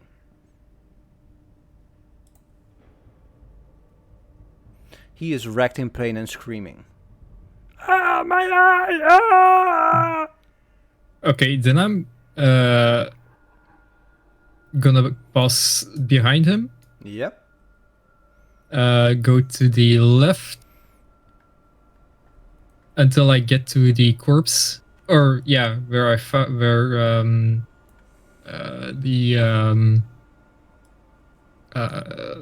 the can I say who it was? Because I've just been calling him the man because you've also not named him and you shared it with me privately, but if you want to. Yeah, so where? But it's pretty dark because you don't have a candle anymore.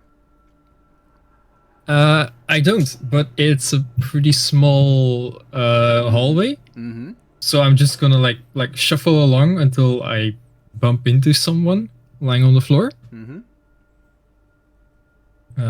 So I will continue to do that.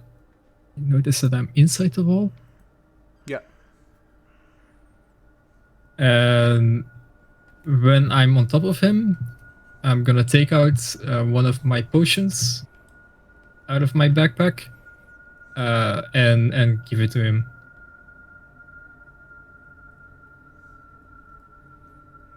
All right. Inspiration. Thank you.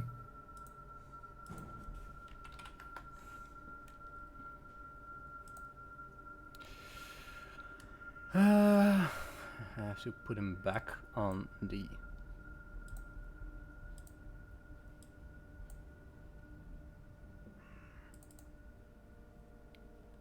There he is. And he's... What's happening?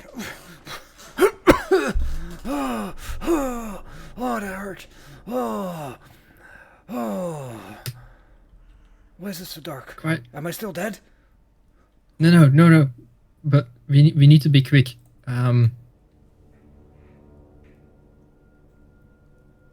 Give me. Do you still have that?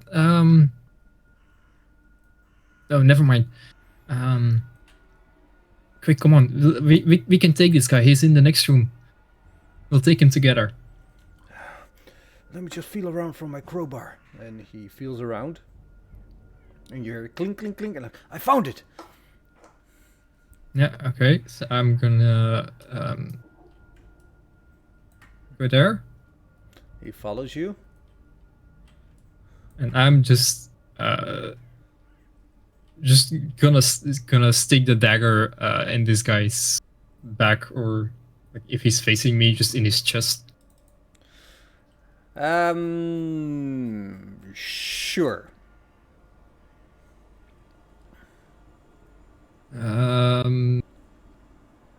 So I do an attack roll, dagger on the cult fanatic.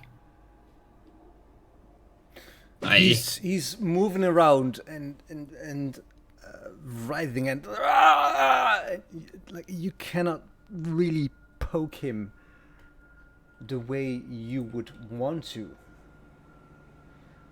But that being said, that was your surprise round.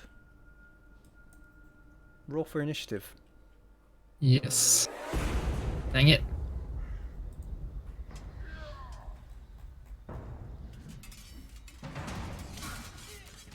All right. First up is the man in front of you, and he has his hand to his eye. He points at you, and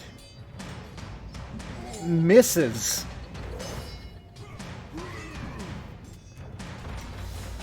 And Shit. that's his turn.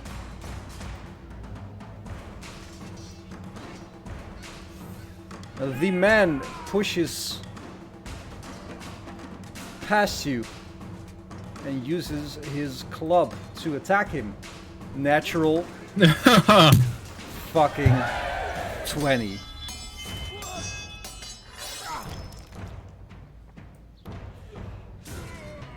Does 5 damage. And I have a table for traps. Let's see.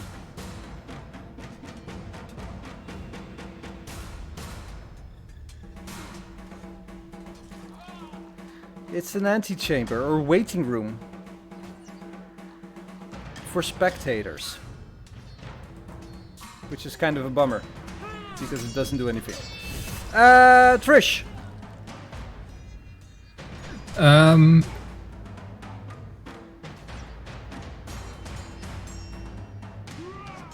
I'm gonna cast a poison spray on him, which is a cantrip. All right. He succeeds. Saving throw. I think that means he doesn't take any damage. So you try to spray poison out of your hand, and like he's still riding and dodging. He just got hit on the head, so he's like, oh! And the moment he goes down, your spray just goes over him. Is that your turn? Yes. Ooh, surplus.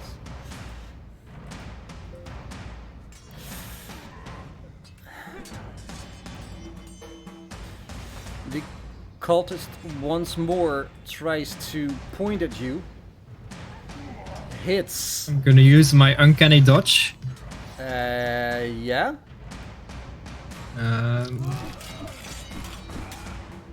Yes, it should be done. Alright. Uncanny dodge, that means that you... Take half damage. Well, in that case, you take no damage. I think. Because it doesn't have a half damage.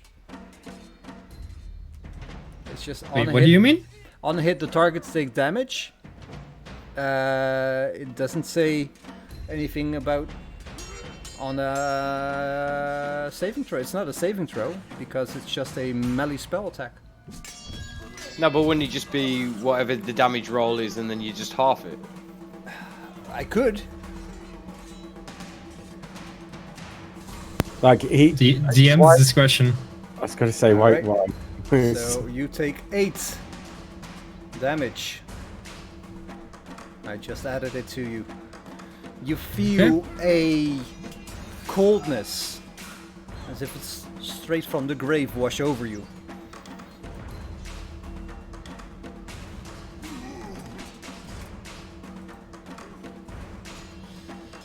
The man once again tries to attack. Misses. That means that next up is Trish. What do you do?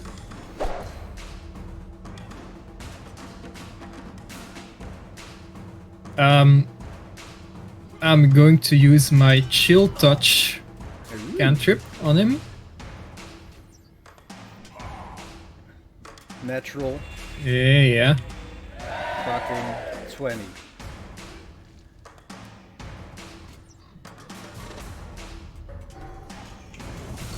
Right on. Is he undead? He is not. Okay.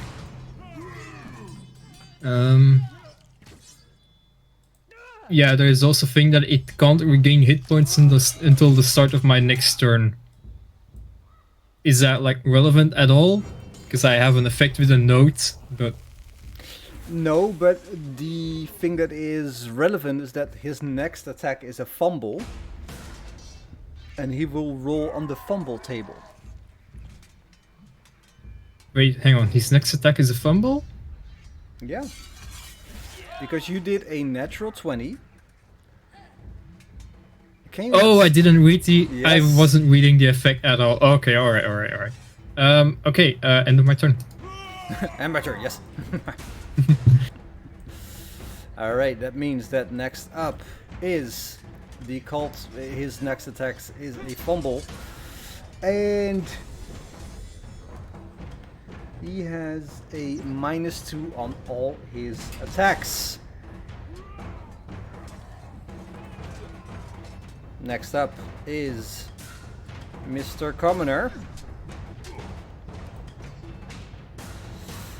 Hits with a 19. Does a whopping 1 whole damage. Trish. I'm just gonna reuse the chill touch again. Alright. This time he's Okay. prepared for the chill touch. And that means the next up is the Cult Fanatic. This time he is not rolling on the fumble table, but he has a -2 on all his attacks.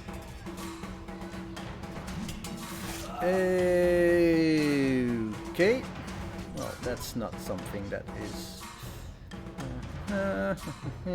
Oh, Yes. I just saw that my uncanny dodge is still applied. I just need to remove that for now. Alright, his last attack on this. Woo! With a -2, it still hits. And Oh wait, that's, I can just do uncanny dodge again. So you can? yeah, I think I can. It's a cantrip. It's a class cantrip. It doesn't say anything about it being limited. It's a reaction. Yeah, it's a reaction.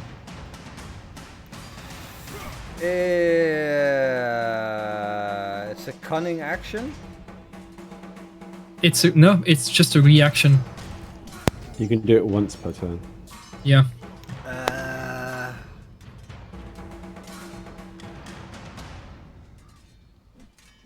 So in a one-on-one fight, I can do it for every time that he attacks, basically. Oh, that fucking sucks. There goes my evening.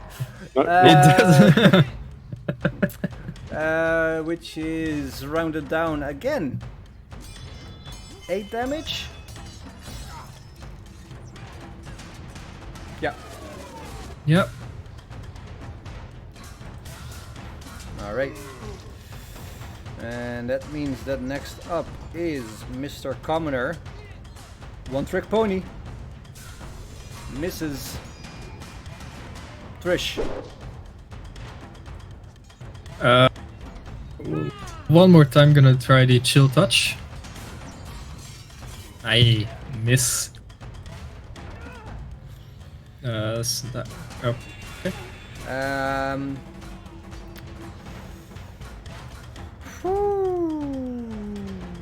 What can he do?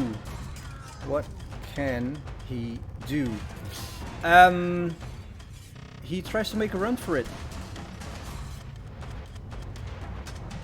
Which means that this guy gets an attack of opportunity.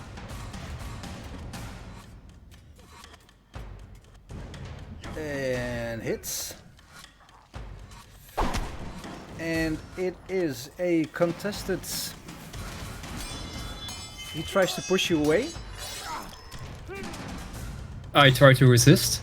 Alright, so he rolls a something. Roll a strength or dexterity check. Dexterity it will be. He tries to push you away and you just hit him in the sternum. He's like, and holds his place.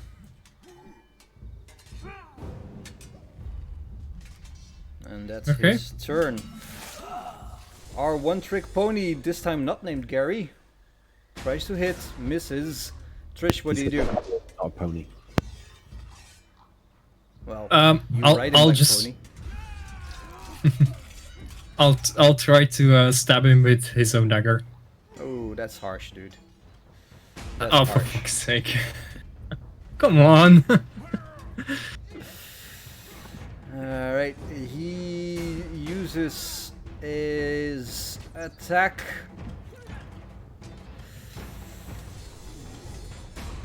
And it says, "You kneel!"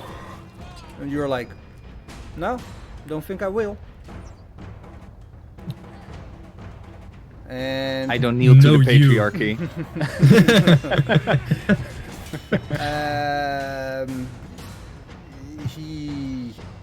That's his turn. Which means that next up is the commoner again. Misses. Trish, make it count. Gonna try for another stabbing. Hey, that's better.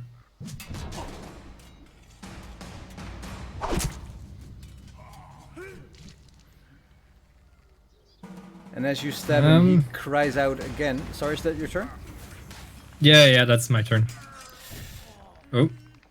And as you stab him, he cries out, and from behind you, you hear, "Stop! Stop! In the name of the new Burgomaster." of Barovia.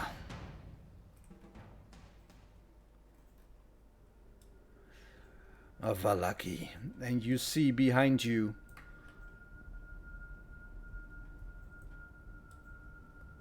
Lady Wachter, flanked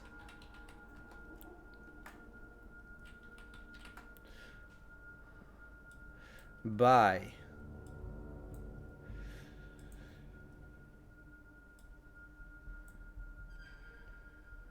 two guards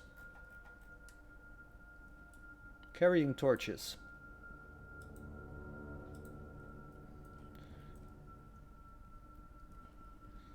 They move up. And Lady Wachter looks at you, Trish, and says, "It seems that somebody has arranged some clemency for you. I invite you back to my house for a little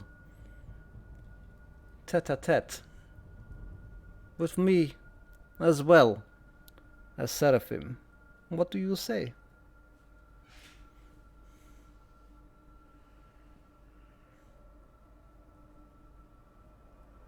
I look behind me at the barkeeper, and I turn to Lady Wachter and I ask, "What about him?" What about him? Why is he here? He is one of the people opposed to my rule. Do you not think he deserves to be here?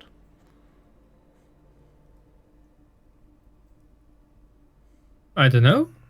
He seemed like a friendly enough guy to me, and being opposed to your rule, I saw your laws. I don't remember there being any law about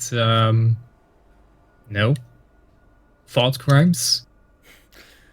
It is not so much thought crimes, but the whole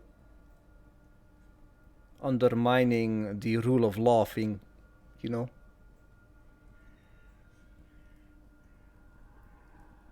How so? But if you vouch for him, maybe we can make an exception.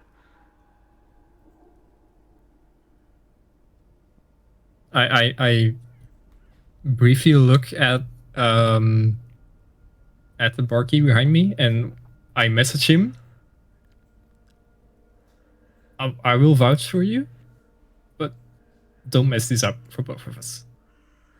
I look back I just want to see my family. I look back at Lady Wachter. I say, "Yeah, I vouch for him." The tangled web we weave is usually the one we weave ourselves. Follow me. And she moves you out of the dungeon. Do you want to see the way you're moving? Not really. All right. In that case, we will move back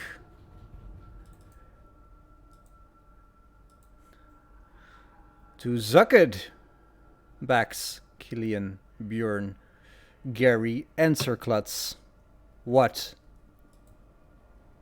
do you do? Can I do detect good and evil? You can. Please read me the spell description. Okay. Okay. Just bring up my This actions. is Zivel. Divine sense. Do you want me to post it in the chat, or do you want me to read it? Yeah, just read it. The presence of strong evil registers on your senses like a noxious odor, and powerful good rings like heavenly music in your ears. As an action, you can open your awareness to detect such forces. Until the end of your next turn, you know the location of any celestial, fiend, or undead within 60 feet of you that is not behind total cover. You know the type, celestial, fiend, or undead, of any being whose presence you sense, but not its identity, i.e. the vampire, Count Strahd, von Zorik, for instance. Within the same radius, you can also detect the presence of any place or object that has been consecrated or desecrated as with the Hallow spell. You can use this feature a number of times equal to 1 plus your Charisma modifier. When you finish a long rest, you regain all expended uses. So, good registers as heavenly choir, Yes, and evil registers as a foul smell. exactly.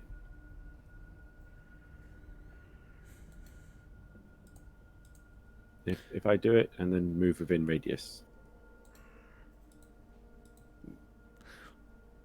Well, you are you in radius? That's what I mean. I walk up to the doorway. It's within 30 feet. And the door, I open the door. Well, you have to be just outside the door.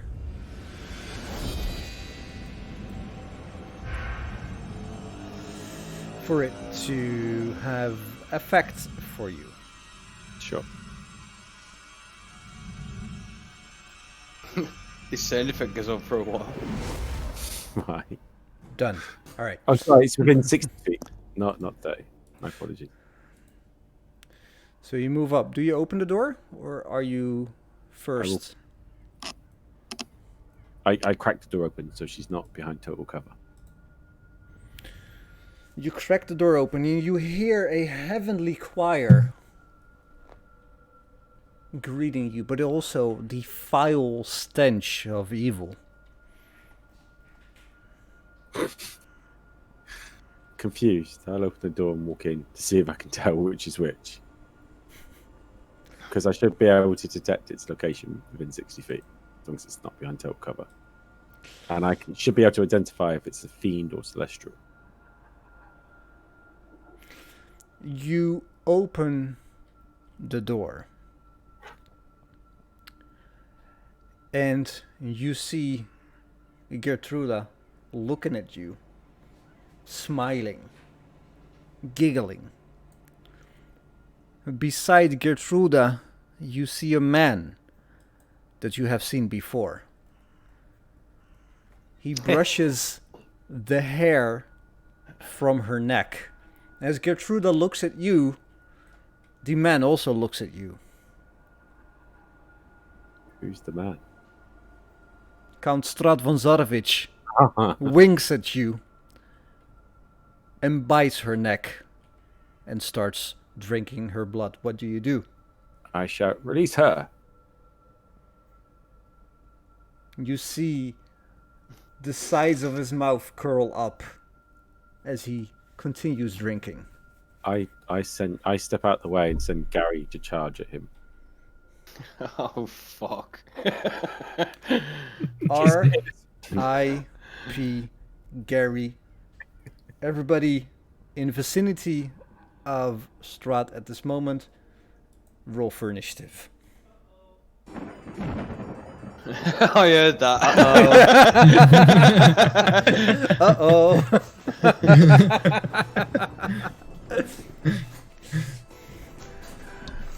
All right. Gary would just share my turn, right? Sure. I will give you full control over Gary. Is this Gary's already charged? I've already moved out of Gary's way, right? And Gary's already charged at him. Yeah, so Gary is right here. On his way to galloping towards Strahd. Yeah. Okay. So we're doing this. Strahd pushes aside Gertruda and says, "In my house!" Uses a spell on Gary, hits does 5 damage and moves here for a better view. Killian, what do you do? See you later. See ya! See ya. I'm gonna dash down here using my mobile feet. I think the door was about there. I'm gonna run past it because I've already put my movement down and run back up. And run in.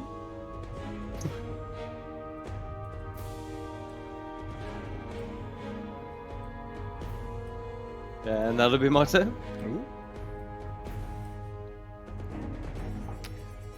Bjorn plays a Song of Rest. No, what does he do? Dylan, he'd more than likely follow suit. He would talk to Strahd. Yeah, he'd try and talk him out of it. No, don't fight us. We're fine. Yeah, Bjorn moves up, sees Strahd and says, "You look a bit pale." He succeeds on the vicious mockery. Wow. That's hurt. All right. Trisha's not here, but Wary is. What does Wary do? Gary Yes. was.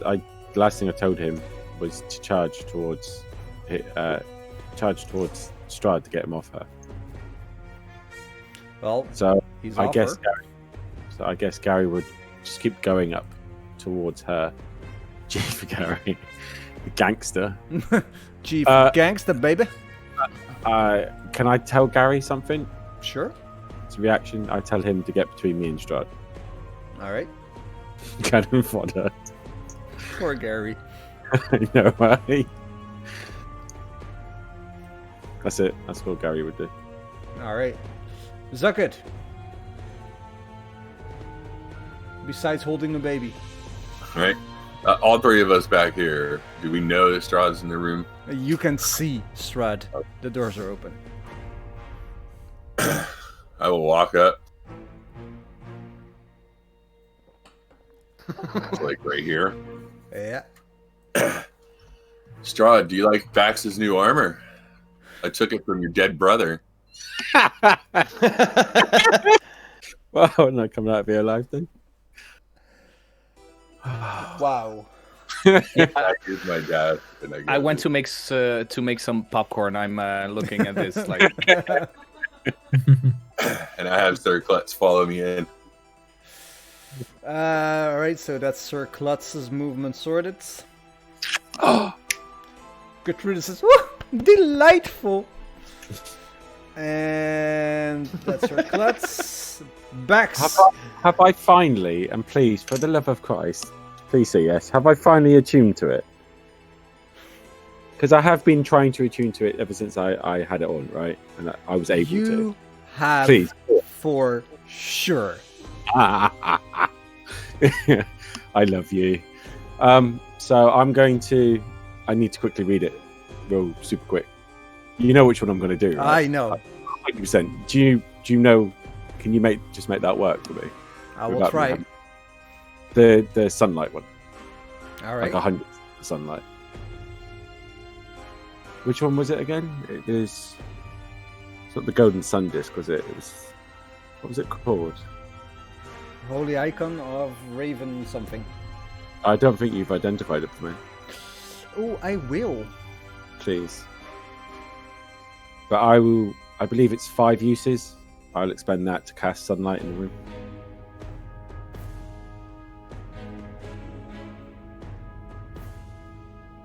That's potion of severe healing, not that one. No, it's Oh, the one underneath it. Sorry, my bad. I was. Let's have a quick look. Has 10 charges. Charges 4 daily. As an action, you can expend 5 charges while presenting the holy symbol to make it shed bright light in a 30-foot radius and dim light for an additional 30.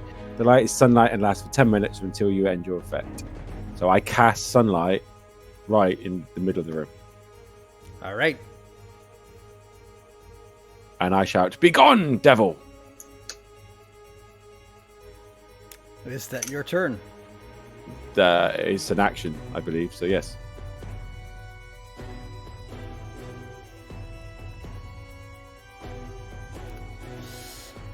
Wait, I don't get a turn?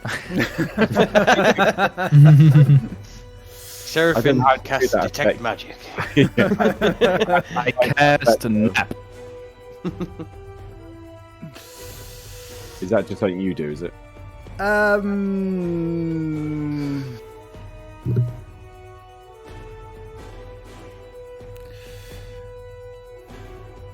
That means that next up is Strahd. He moves up to Gary. Uses his claw. Hits. And does a shit ton of damage. Does he not take damage from the sunlight?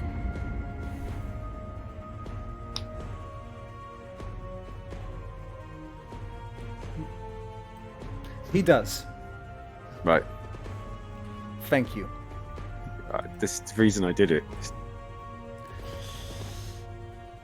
He moves up to you, Max, through the corpse of Celestial Gary, and attacks you with its claw. Jesus Christ. Ow. And does 24 damage. This is fine. Fine. This is I want to see how fine. much damage. I want to see how much damage he takes. Because he's a vampire in sunlight now, right? He took damage. He also did some. He for sure did. Killian. I'm gonna keep running. That's a door. It's all futile if you die. I'm gonna run through the door. What's behind the door? Behind the door is a stairway. I'm gonna run down the stairway for another 60 foot. You're gonna run down or up? Down. Alright. Let's see, where does this go? That's here. Because I remember Sir Klutz saying he went down. Well, you don't, but... Your Oh. character doesn't, but you do. Yes. Yeah. Yeah. Yeah. Yeah. Yeah. Yeah. Yeah. Yeah. Yeah. And I will share this map with you, and you alone. All by myself. Right, so how far down have I gone down? So you did 30 feet like you have if you... No, I have 40 feet. I have 80 feet in dash. Well, in that case, you have another 30 feet. And, you haven't locked me. Sorry? You haven't locked my token. Stop moving, I can! There you go. There you go. I'll run 30 feet through that door. I'm just going to keep running. Opening the door is an action. Okay. I'm going to run to the door and go, You for some reason I can't go another 10 feet. already open the door, yeah. There you go. So that'll be my turn. Alright. Next up is Bjorn. What does Bjorn do? Does he have one more? No, he doesn't. He casts Zone of Truth. No, he doesn't. God, are you really Strahd? He has no spell slots left. That's pretty shitty. Yeah, he was complaining about that last week. Make him run. He points his hand at Strahd, his finger, and gains a brief insight in its defenses. And that's his turn? Question mark? It is. Was it Well- a bonus action maybe, or? No, it's not. Okay. Next up, Zucket, because Gary is dead and gone. Zucket, what do you do?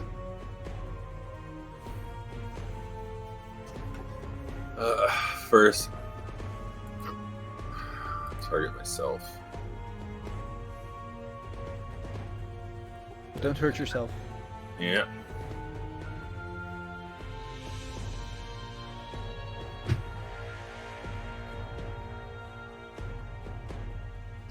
And I just casually walk over behind Strahd.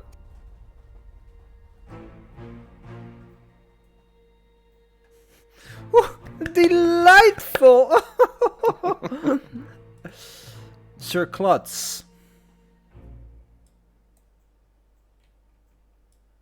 moves up to Strahd and says, "My liege, do I attack?" Yes. All right. Tally ho! Yes, yes, he's evil. Hits once.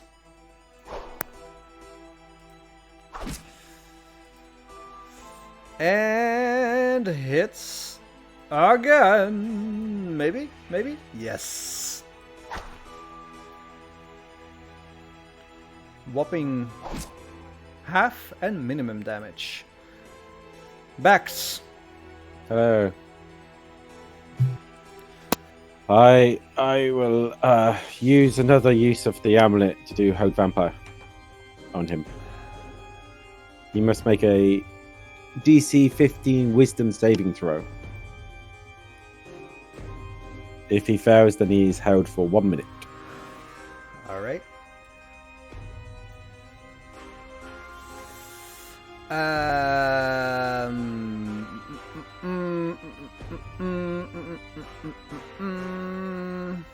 He succeeds. Wow. Fuck. Meh, that is is it an action? Or is that a bonus action? That's an action. Yeah, that one's an action. Then I guess I will just brace for the next attack from him. Hold! I don't think there's anything else I can do as a bonus action. Nope, that's it. All right. He takes damage on his turn. Just added it to him. If I use the, just out of interest, if I use the amulet again, can I cast the second sunlight in there? No. Oh, okay. It's worth a fucking try. It was. Let's see.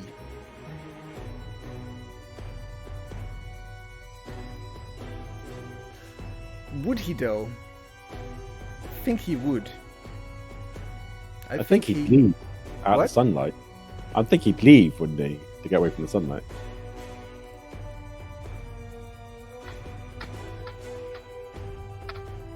What self-respecting vampire would stand out there in daylight? Well, do you really want to know? No. No, you don't.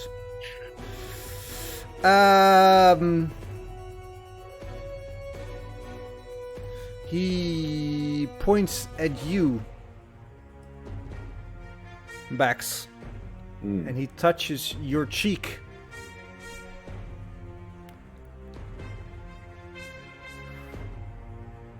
Please forgive me for this.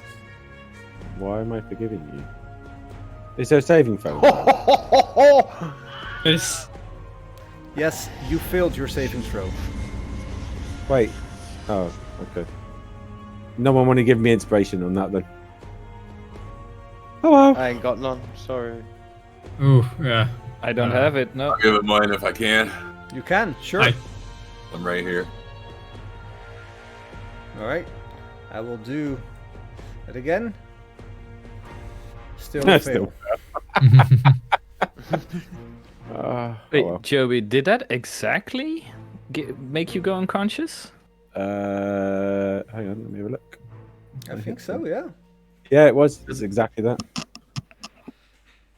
Oh, I could have used my bonus action the last round to give myself some HP. God damn it. You could have, should Shoulda, have, woulda, would have. Killian.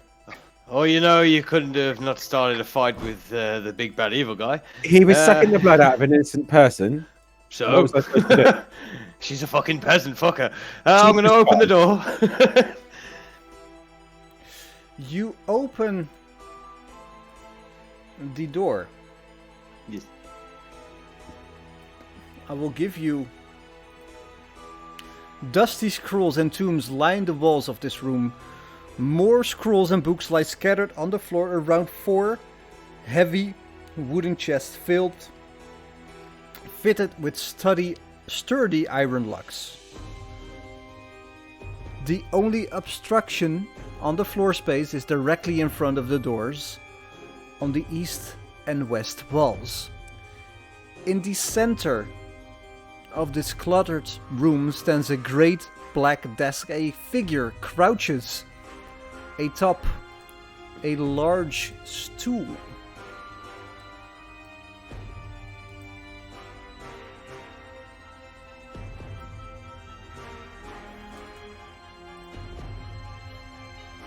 Sorry, there he is. Scratching on seemingly endless scrolls of paper with a dry quill pen. Nearby, tasseled rope hangs from the hole in the ceiling. What do you do? I run in 20 foot, use my bonus action to smack the man round the face with my right hook. Oh, I'm not actually. Talk to him. Poof. Give him a smack and use the next 20 foot to get the fuck out of there. Well, he's dead with 4. Dude, you fucking killed the guy with a right hook. I'm trying to get the fuck out of Ravenloft. I was only smacking him on my way past him, and that'll be my turn. Oh, I was in combat tracker. Wait, just so you know, Luke, you can say that you do non-lethal damage to characters, so this doesn't happen. Just so you know, just so you know. Well, can I retcon that? Sure, non-lethal damage.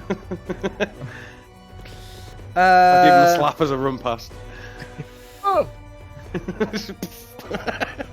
Knocked out anyway.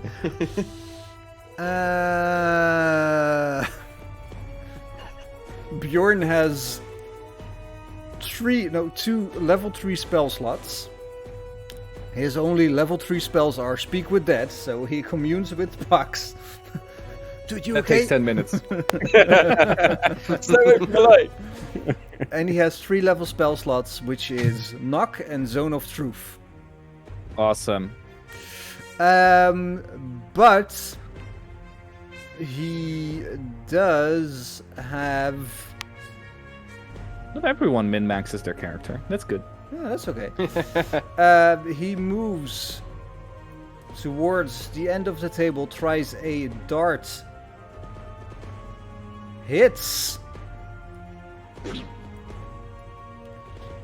and does some damage. Zucket, what do you do? I attack the big baddie. Come on, Joe. Put some spice into it. Do it! Nice. Plus 8, 27. Jesus Christ. And again, hits. You go, Joe. Do it! Ooh. Dang! Here he goes! Damn! Joe This worked is how out we his finish the curse of class. Strahd. Woo, lovely, lovely. Do it again, do it again. Sir Klutz uses its longsword. Evil! Hits once. Tries it again. Hits again. Backs. That's a natural fucking Wow. 21 HP. You are up. I get It's up. becoming I, tradition. I get up and I attack Strahd. because I I can have do to. this all day. I try and attack him. You hit. Oh, baby, you know what's coming. Fucking smiting it. I'm going to do that at my last level 2 spell slot, which will be an additional D8 after this, right? So there's another D8 on top of that, which I think is that dice. Wow. That's another one on top. And then I try and attack him another time. And I use my bonus action to do 35 points. All of my lay on hands on myself. Before you do, Mm. Strahd does a dick move, which is called Counterspell. Is lay on hands a spell, though? It's the class feature. That's a good one. Because I'm not using a spell slot or anything. Does Lay on Hands count as a spell? It's not a spell. It's an ability. Yes. Yeah, Well done. it's a class cantrip. Yeah, that counts as something different. Yeah. So Oh. You can. Yeah, sure. Do it. what's 67 minus 35? Be 32, right? Yep. Cool.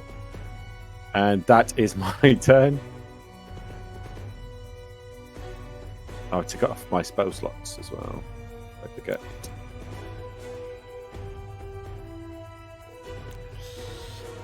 Well, seeing as the gloves are off,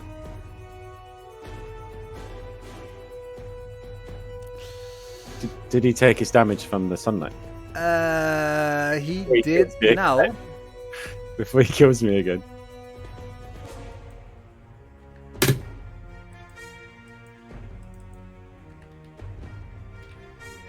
He did now. And he uses his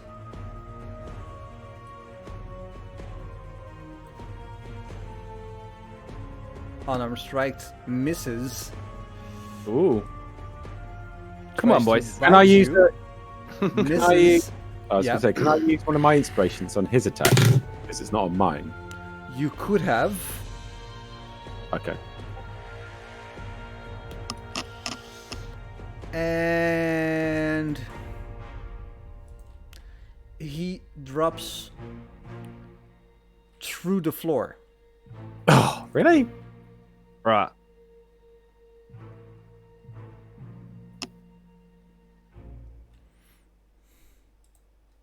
Killian, what do you do? I'm going to move back up to the body that I've just put on the floor, prop him back up on the table. Just like, oh, sorry. Grab all the scrolls on the table, shove them in my pocket, and Alright. move towards the door. All right. Is that your turn? That's my turn. All right.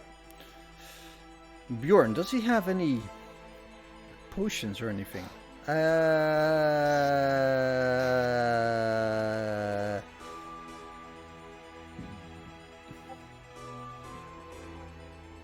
He said he's charisma based, so I feel like he should be trying to convince Strahd to stop at this point. He's not there anymore, right? No, Strahd's not there. Oh, in there. Oh no, we kicked his ass. I say that tentatively unless the DM makes him come back. I mean, we just narrowly survived. Right. Bjorn moves up and says, "What happened?" And that's his turn. Zuckut, what do you do? With no other threat imminent, I just laugh and say I knew his ass would run from me.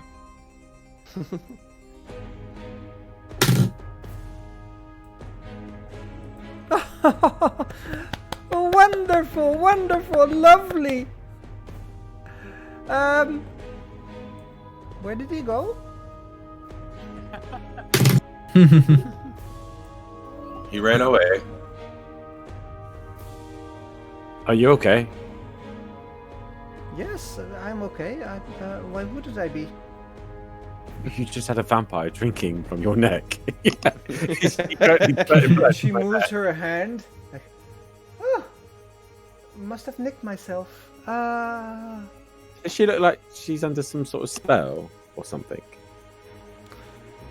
Roll Because a person would. a perception or arcana check.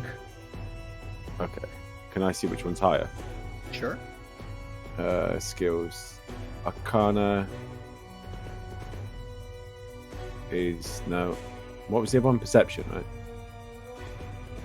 Yeah. Nice.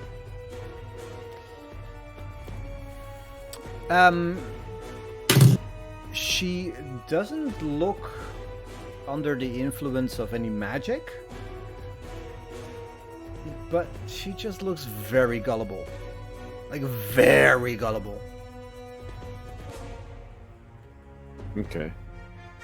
Can I just say that, like, while all of this is happening, Seraphim is sitting alone in Lady Wachter's house, just wondering what his friends are up to right now. Almost ending the campaign.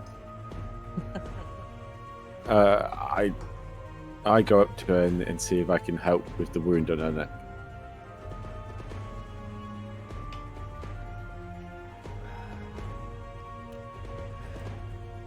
My liege, what do I do?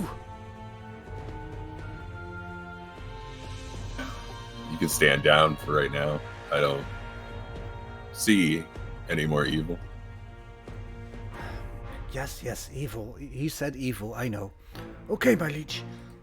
Bex, what do you do? Can I see if I can help her with her wound on her neck? Sure.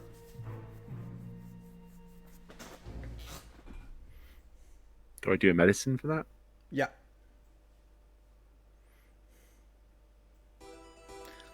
You can, like, bandage the wound a bit.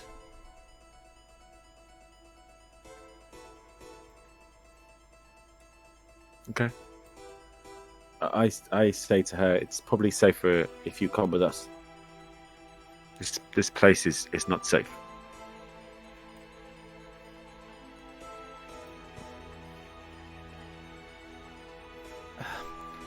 But won't Lord Strahd be angry? No, he wants you to come with us. Did you not hear him? What he said? He whispered it into my ear when I fell over. Oh, is that what you're doing? Okay. I'll come with you. Nice. That's what you do with a gullible person. Yeah, I don't you? know, right? I lead her out the room. Did you hear? I say to Circuit. I say, Circuit, maybe we should leave this room. Maybe we could find Strahd and finish this. Yes. Or at the very least. Maybe find Killian. Look At the very least, we need to get out of here. Yeah, and find Killian, who seems to have ran away. This is where you activate my trap card.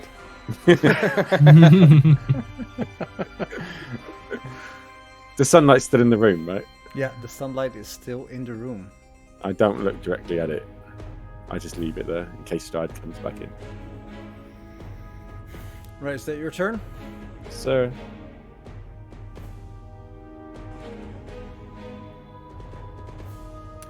Strahd reappears in front of the fire. Bollocks. You see him move up through the floor. For some weird reason.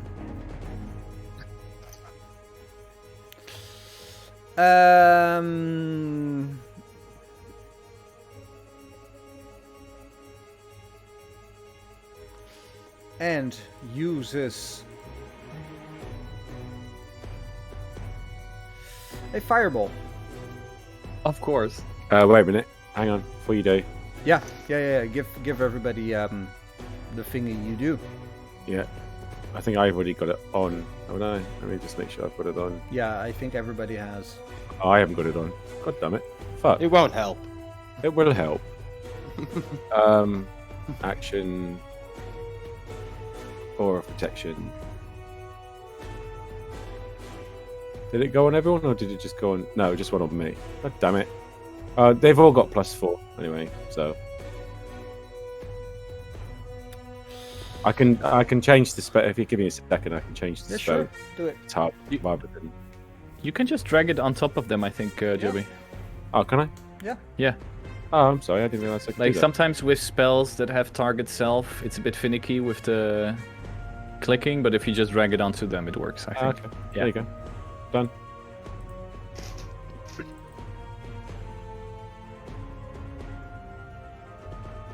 Oh, wow. Aw. Circlets. By Gertruda. Yeah. Oh, what is happening? Oh shit! Instant death. Yeah. It's probably her HP 3 times over. Right, coins? Pretty much, yes. And he uses something which is the doors in front of you backs swing shut. Would he have taken damage from the sunlight that's still in the room? Yes, and he did. Okay. So he must be looking a bit worse for wear, right? You do not crispy. know. Right, okay. Wait, he doesn't look shit?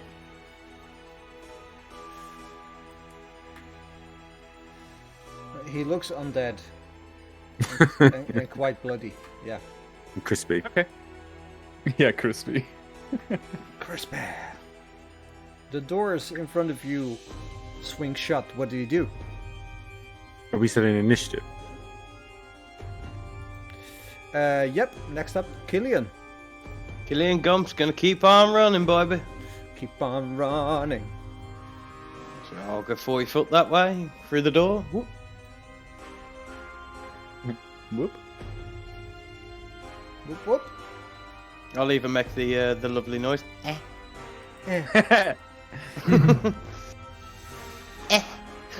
Run! You open the door and dim light from the courtyard falls into this great hall through broken glass and iron latticework on a large window in the west wall. Oh my god. This immense room is a place of chilly, brooding darkness. Empty iron scones dot the walls. Hundreds of dust-laden cobwebs drape the hall, hiding the ceiling from view. Directly across from the window stands a set of double doors to the east wall that you just came in through. To your south, a single door. Oh wait, no, never mind. The single door is where you just came through. A staircase on both ends to the north. Looks inviting. At the southern end of the hall, a large wooden throne stands atop a marble dais. The high-backed throne faces south, away from most of the room. What do you do?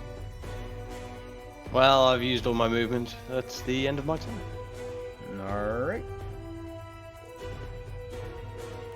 That means that Bjorn did a successful death save.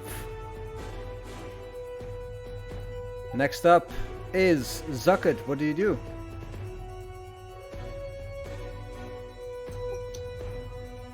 I try to walk through the doors.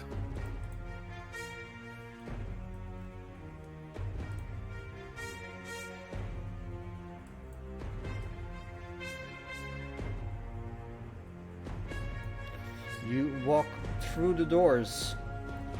You see an empty room, save for Bjorn on the floor.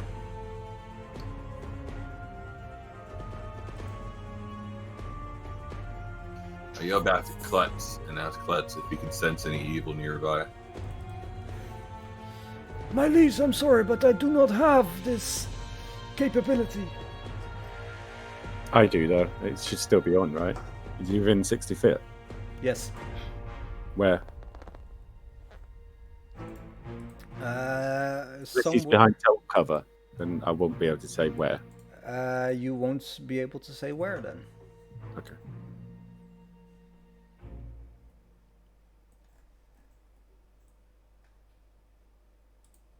He's still here. For the room. Curse this Strahd.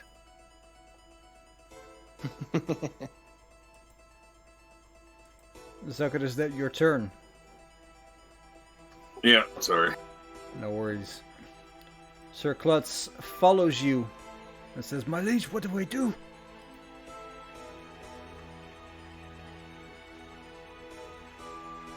My liege, answer me! I am lost! I am lost for guidance! Just stick with me, and if he pops up again, we must be quick to act. Okay.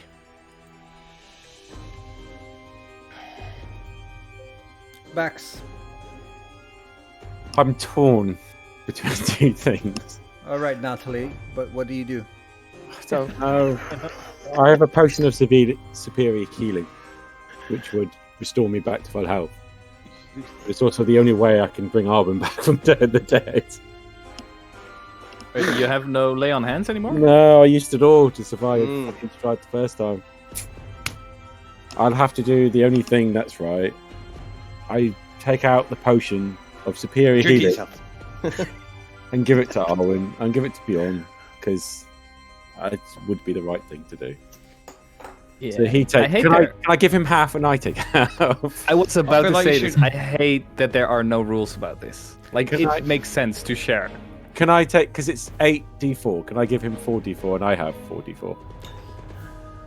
House rule, I'll allow it. Yes, baby. There you go. So he has half, which would be 4d4 plus 2, and I have 4d4 plus 2. So I just roll it, and then we'll both just take that, yeah? Yeah, but you'll both take 44 plus 1 in that case. Fair enough. Right. That's So- d6s, dude. That's nice. Oh, sorry. God damn it. You can't help me for trying. Why have I tried? We're both getting Didn't mean to. Oh, wait a minute. That's not right. My bad. It's this one. I've got 15. Fucking hell. Oh, D20. That's D4, isn't it? So he takes 9 healing. Yeah. No, I will take 9 healing. That's a lot of money just drank.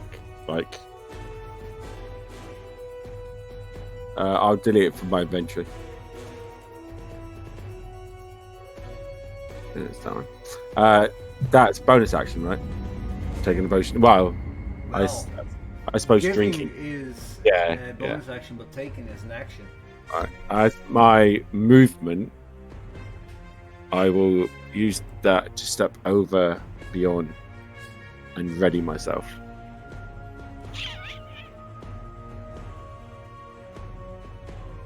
Bjorn hasn't has HP, so yeah, it'll still force him to roll a death save. Oh shit. Did you apply mine, or do I need to do that? Yeah, he did it to its HP, not to wounds. Yeah. Ah. Did you do mine as well, or can I do mine? And he also needs to get rid of his unconsciousness. There we go. I didn't do yours, Bax. But... I will do mine then. That's 36 to the room. Right. It's my turn. I You say, have more damage than I have health, Joey.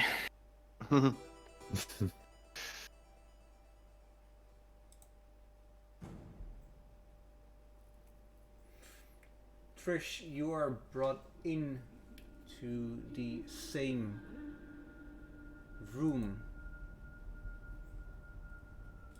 as Seraphim is. Oh, hello.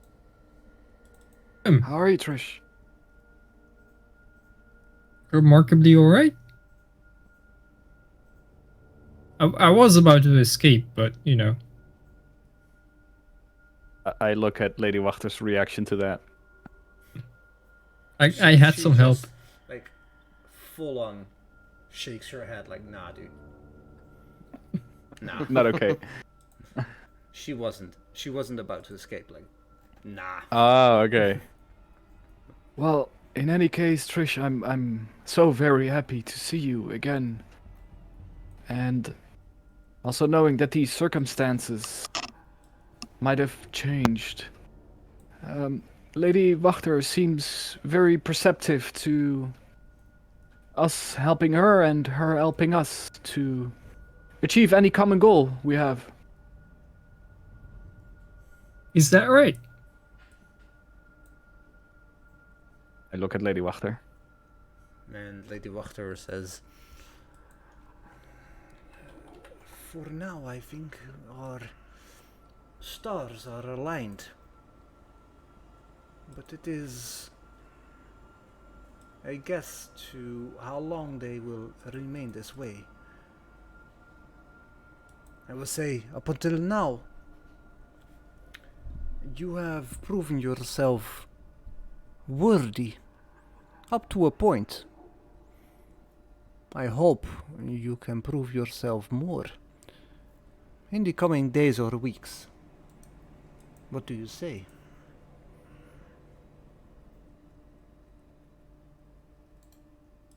Well, we have some friends to find back. Because we were with many more than just the two of us. And when we do, I think we will be able to fight whatever is bringing this shadow over these lands.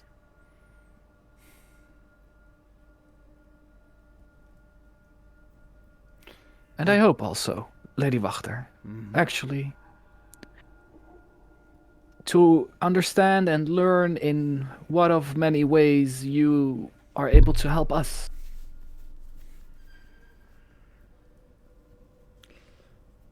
Well, there are multiple ways I can help you.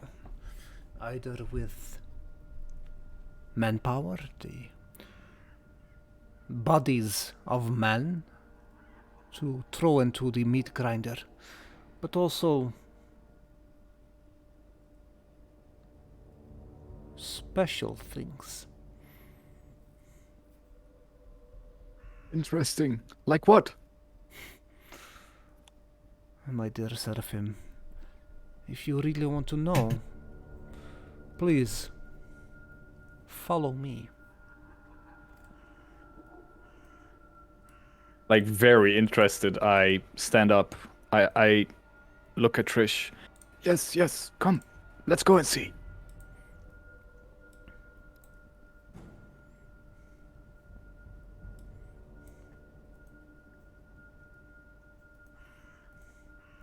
It's basically 30 children. I imagine. You see her move to the east past the house, and as you are moving and following her, you see a trodden path moving east and then north. You follow her, and she takes out a rather ornate key and opens a door to the east of the house.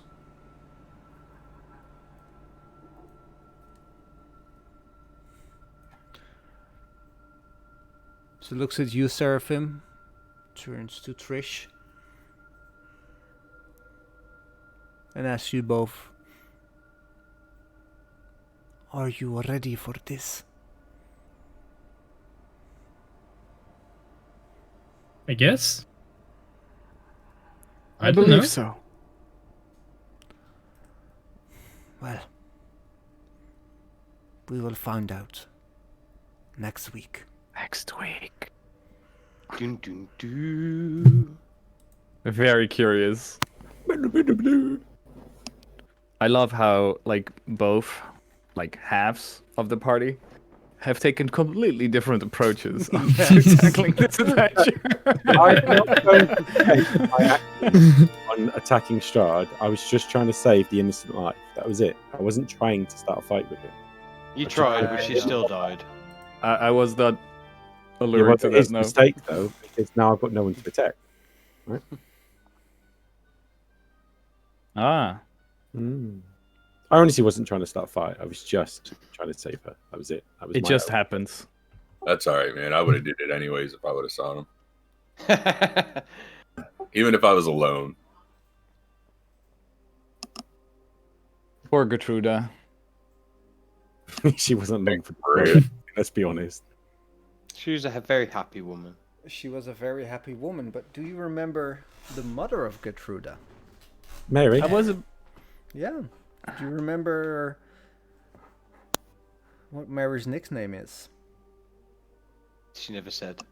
Oh, she did. No, she didn't, but other people told you. No, what was it? If you don't remember, maybe you'll find out later. Well, she's not dead yet, is she? Well, she is. Yeah, Well- instant death. Was it completely Um, instant death, was it? Yeah. Okay. A bit of metagaming. She had a HP of 4, Okay. and she took 27 damage. Okay, She is exceeded burned damage. to a crisp. Like, Okay. there is no possible way of reviving her beyond the means of high magic. She got bitten by Strahd, though. Does that mean anything? You don't know. Oh, there Who you was go. the random man I slapped? You don't know. Luke, you always come with one question at the end of the session where I'm like, dude, what do you expect for an answer on that one? 'Cause one day I might catch him off guard and he might just go, oh, no. Yeah. So, DM, what is Strahd's one biggest weakness? You're right. Right, kill it. It was the accountant. Am I right in saying that sunlight is a vampire's strongest weakness, right? It's a pretty big weakness, yeah. And sharp wood. To the chest. Combine them together, and oh my god, you've got yourself a pie. Yeah. You would imagine that, like, the thing that's a sword made of sunlight would be a big deal. Hint, hint. Find the sun sword. Yeah, imagine like it's the light plus the sword with light doing extra damage, probably. Well, imagine that and the sunlight put in there as well, like a constant. Yeah, but Joe, Would have been something completely different. Mm-hmm. Joe, I've got to say, the quote of the week has got to be you when you walked into there and says, "Hey, Strahd, look at your brother's dead, your dead brother's armor." Jesus Christ. This is like that's dark. Rip. I agree. DM, did Strahd at any point during that battle seemed like distressed with the way it was going? You don't know. He must no, but would I'm we have asking known? for a friend or for. During the battle, Sebastian, did Strahd look like distressed at all Thank you, Joey. with how things were going? Well, Joby, you were there, so you would know this. Yeah.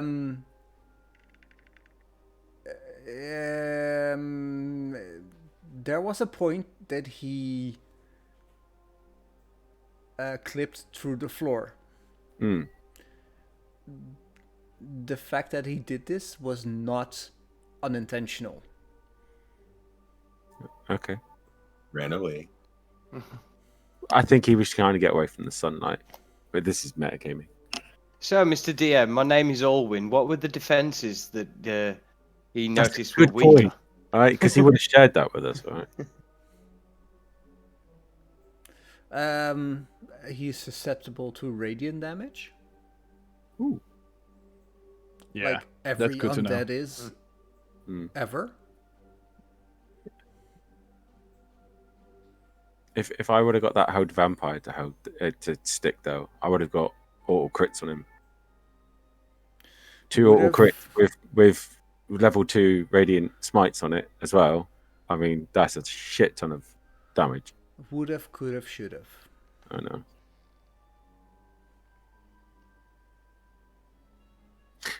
No, because that would be metagaming. I can't. You can try. No, no, it's metagaming. I won't. I'll talk to you out in a minute. Yeah, On your. for sure.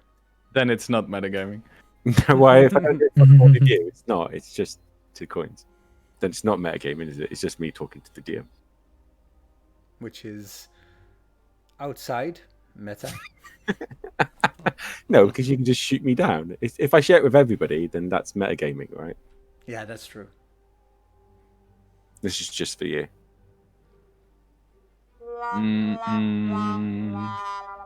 On that note, can I steal you for 5 seconds? Because I've got to go. Yeah, sure. Guys, thanks all for a lovely session. I had a blast. It was really fun. And I will see you all in 5 minutes for golf. Yes. Oh, awesome. Yes. All right. Bye. Au revoir, Joby. Bye. Bye. Bye, boys.